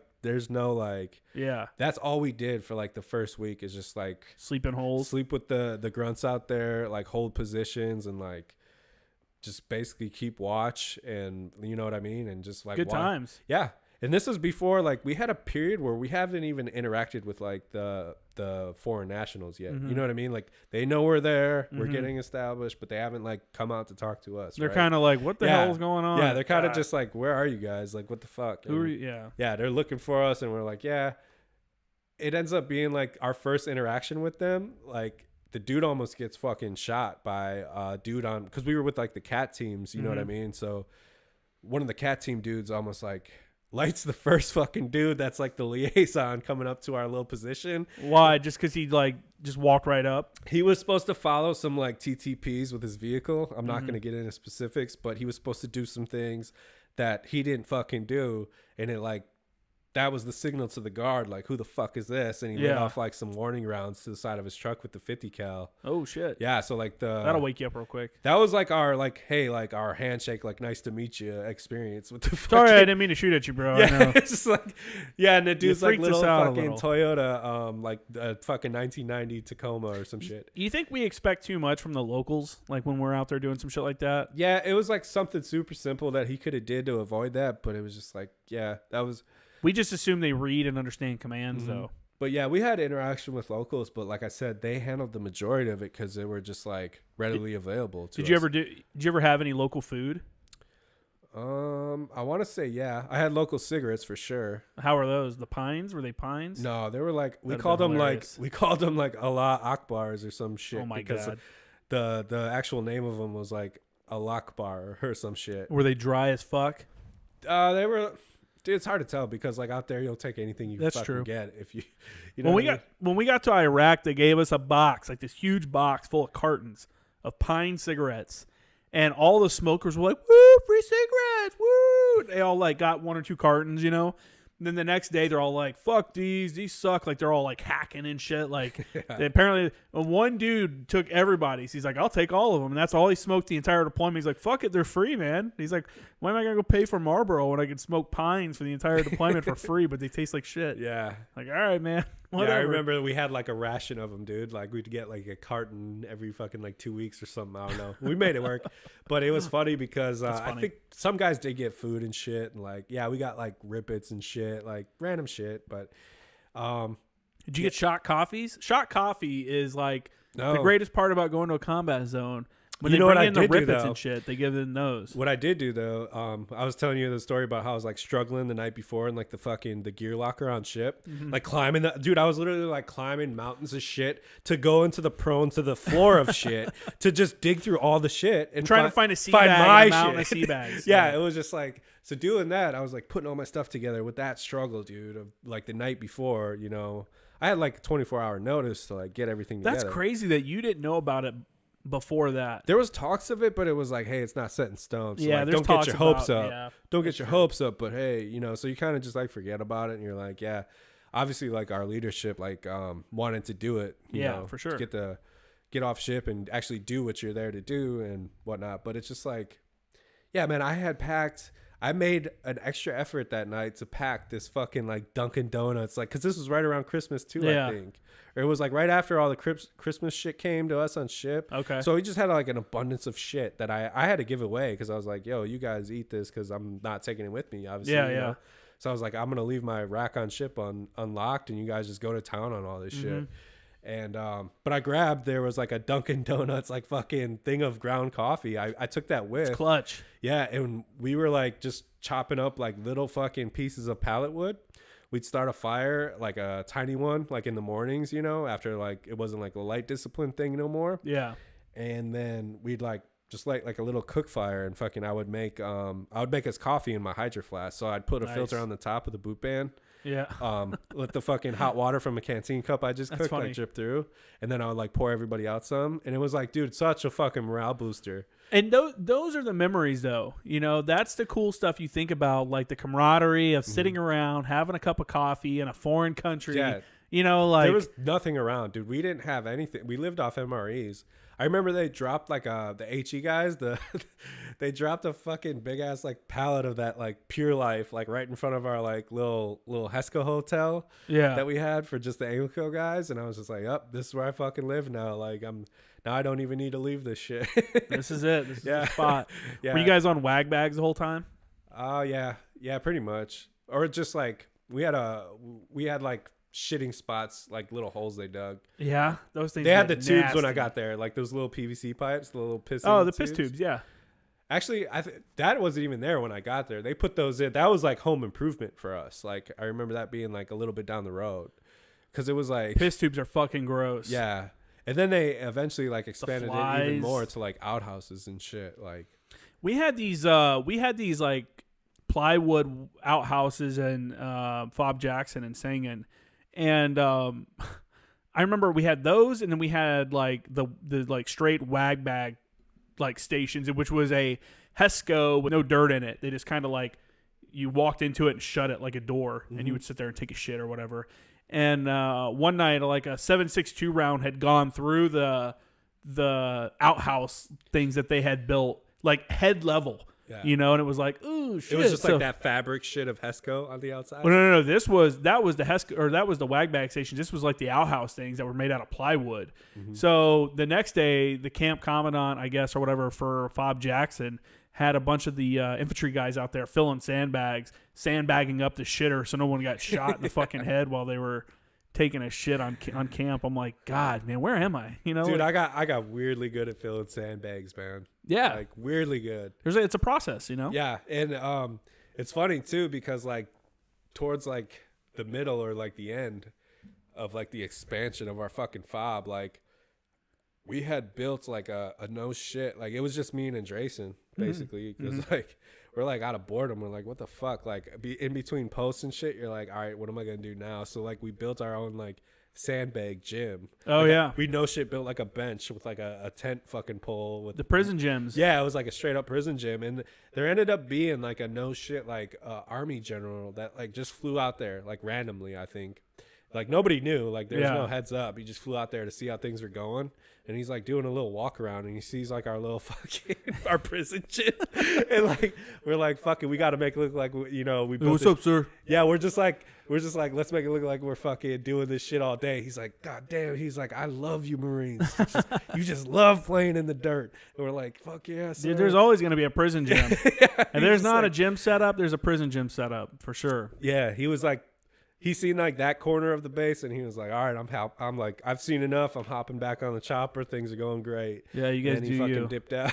Yeah, that's funny. We had a pretty good little shitty like prison gym on Fob Marja in 2011. You'd use like pulleys from the motor pool with like cables and shit to like do some tricep press downs. Like you'd have all this stuff rigged up using like heavy ass chains, and it was like you had to wear gloves to work out during the day because everything was so fucking hot. You couldn't touch it without burning your hands. So that's what's the climate out there was actually not too bad. Like it was. Well, you were there in the wintertime. Yeah, it wasn't like there wasn't any days that was like fuck, it's hot. You know. Did you guys get rained on? Did it? Yeah, it was raining a lot actually. Fill your hole the up. First your couple weeks. Hole? I remember it being like this fucking, like I said, when it goes from like that moon dust to like rained on like muck, it's so slippery, dude. It's like weirdly fucking. It's like ice. Yeah, it is reason. weird. And then it's like also like that that sinkhole type of fucking mud where it's like the spots where the water pools becomes like it's like that sloopy ass fucking it's mud. Just like weird fucking terrain, dude. And then like on the outside of that, it kind of looked like these fucking lush meadows and shit. You know what I mean? You could almost tell directly like the impact of where they like stop the dam, like what it was affecting, because like Yeah. the other shit around us, it looked like the fucking Windows XP background, like that fucking like just rolling lush meadow shit. Really? And I'm just like, but how come where we are, it's like this fucking pool of like moon dust? Well, It was just like weird terrain like that, and it everywhere you went, it smelled like gasoline.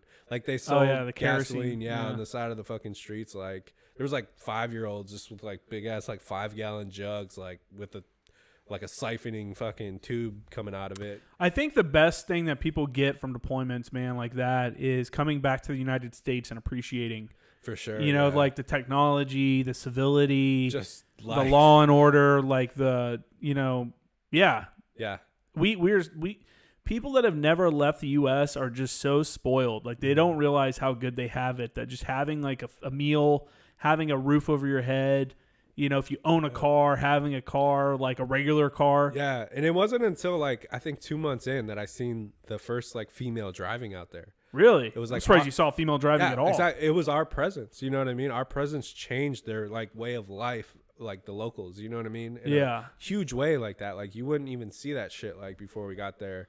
But it was like, that's another thing. Like you take for granted. Like, and there's other people out there that, because of like what they're born as, they can't fucking drive or whatever, and all this shit you don't even think about here. But just crazy shit, man.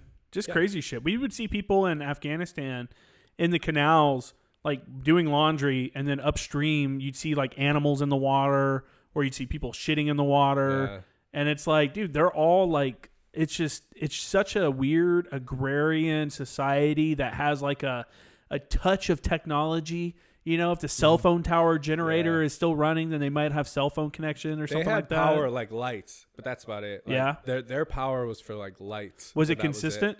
Not at all. It was like, basically it was like whatever was still left standing that didn't get like around that took it out or something. You know what I mean? Like Syria is a crazy place, man. That's how it was. And I remember like we did like this specific thing just to like try to build like rapport with the fucking locals, to not knock like their power out, because like we were in a Mat V, so we had like 3 antennas, and then like the UHF one that was sending out like the counter jammer fucking shit, you know? Yeah. And like between the 2 whip antennas, like the tallest ones, dude, it was like the first couple like convoys and shit, it was like knocking their power lines down. because they're only like so tall. Yeah, so we had guys that would pull their cables down, their whip antennas down, and tie them down to the front of the vehicle because of shit like that. You know what we did was we didn't want to do that, but we created like this 550 cord like triangle. Yeah, so you could pull them down. Yeah. So me and Andresen cycled between being driver and turret gunner. So like if I wasn't driving, I was in the turret, and you know likewise for him. Like we kind of just bounced back and forth for each convoy to switch it up, and so we created like this triangle of like 550 cord you could pull if you're going under one, and it brings them all down. You know what I mean? And then they shoot back up. Those low hanging like power cables that you're talking about, a few people in Afghanistan got killed by those. Yeah, because like, dude, that's a huge just like surge of electricity going through. Yeah, the radio operators with the radio on their back with a whip antenna. Exactly. If they weren't paying attention, it would hit that cable and then go right into them and electrocute them. So like the whole time I'd be in the turret, like looking like through my optics and shit, because we were still condition 1, like even in the turret, you know what I mean, or like ready to go.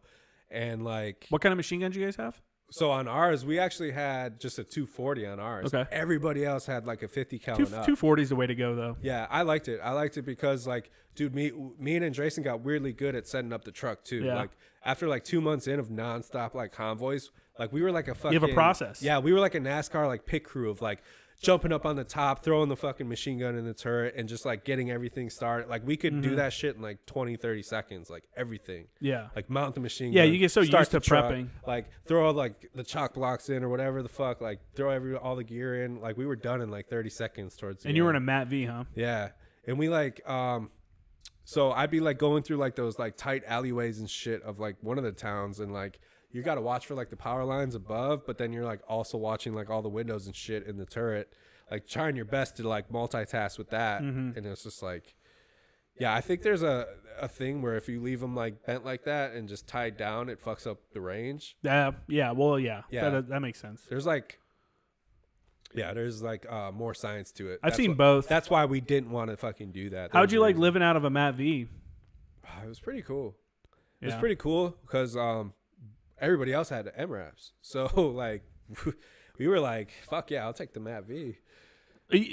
You know, honestly, I'm with you. The Matt V is like more power and stuff like that. Like it's responsive. It's more condensed. But if you want to get blown up, if you're going to get blown Yeah. up, the MRAP is the way to go. For sure, yeah. Yeah, it had like that V underbody that we didn't Well, the really Matt V have. does too, but it's not as the armor is not as good. All of our casualties in Afghanistan from IEDs were dudes that were in Matt Vs like that. I think we had a civil affairs truck that got blown up that we had to medevac those guys out. But every other time it was the Matt Vs would always get. Yeah, you just can't take a blast. Yeah, like they're a just lighter. MRAP can. You know what I mean? It's like the MRAP sport. You know what I mean? Like it's just fucking. It's weirdly like they try to make it as small as they could and like as fast as they could or something. They're cool little trucks though. Chopped every. Yeah, they are. I think that's kind of they kind of look like the new like variation that's replacing the Humvee. I haven't seen them yet. No, yeah. you haven't seen that? No. Yeah, What a are lot they of called? units are getting those now. What are they called? Oh, fuck, I don't remember. I don't know. I believe it though, because like the Humvee is like, dude, it's at its like age of like, why haven't we replaced this shit? You know? What I Yeah, mean? what are we using it for? I mean, Yeah. it's good. I mean, I think you probably should keep a couple around. Just that would be a great vehicle to have, just to be like, hey, we need to run up to the range and check on the guys. So here we got the company's Humvee, rather than taking like the duty van. Yeah. You know, like get the Humvee and go out there and like, because what are they gonna do with all these?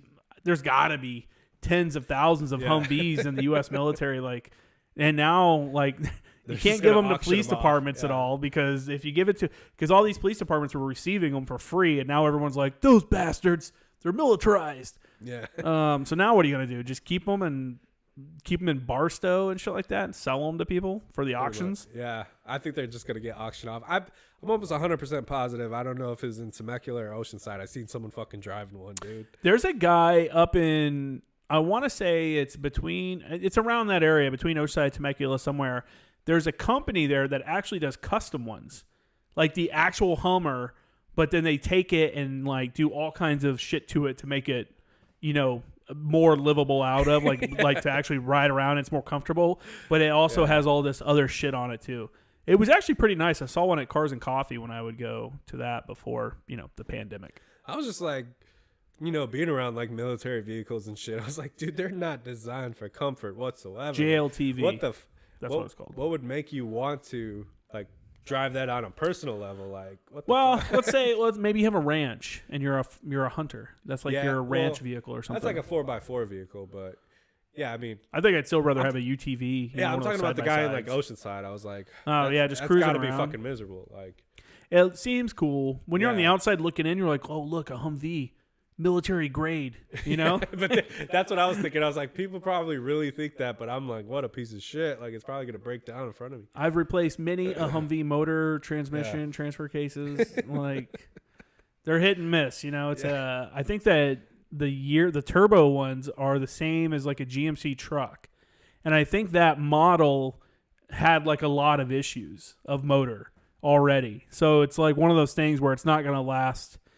Dude, it was miserable being a mechanic and having to change shit like that because a lot of times you'd get a rebuilt motor. You don't even get a brand new one. You get one they sent to a group of Marines to rebuild, and then they send to you. And we would get them and put them in the Humvee, and then it wouldn't work. So then we'd have to take it back out and get another motor that they'd send us. And one time there was 2 bad motors before we got a third one that actually fired up when we put it all back in. And I'm like, this is some bullshit, man.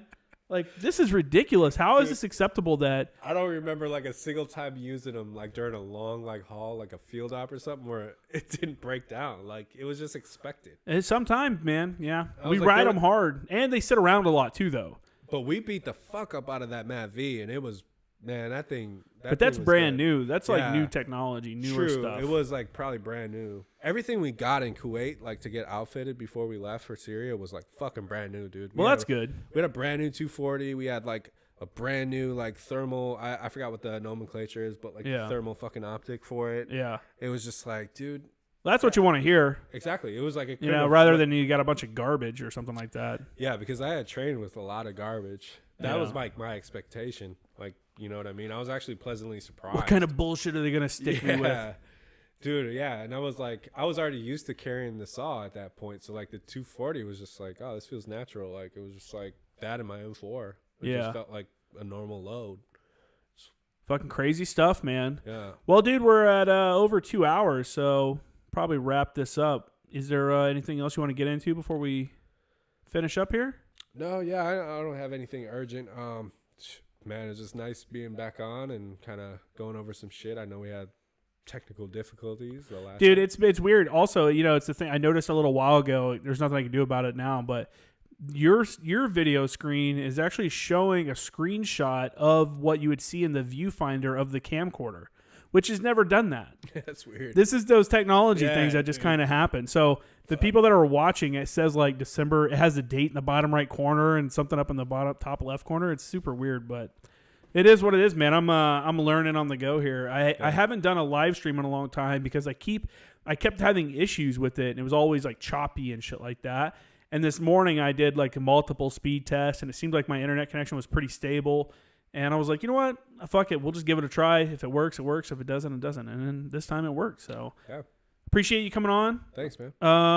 Yeah, we'll have to catch up again. We'll have to do one with you and Farrell again. Yeah, I thought, it would be a good idea if we wanted to do like another Christmas special type shit. For sure. His mom just got into town, so we might have to do one after. His mom just got into town, so I won't give details of what they're doing, but yeah, we'll have to set something up where we can have a little drinking session and kind of get into the that shit was actually like my introduction to podcasts, dude, because I knew what they were, but I was like, I don't like what's a podcast? You just sit around and talk? So I was like, oh, that's actually pretty. Well, you started legit. One for a little bit. What happened with that? Yeah, we kind of just went for like just fucking around. It was more of like a school project for me because I had to like put something out there, so I was like, fuck it, I'm gonna do this.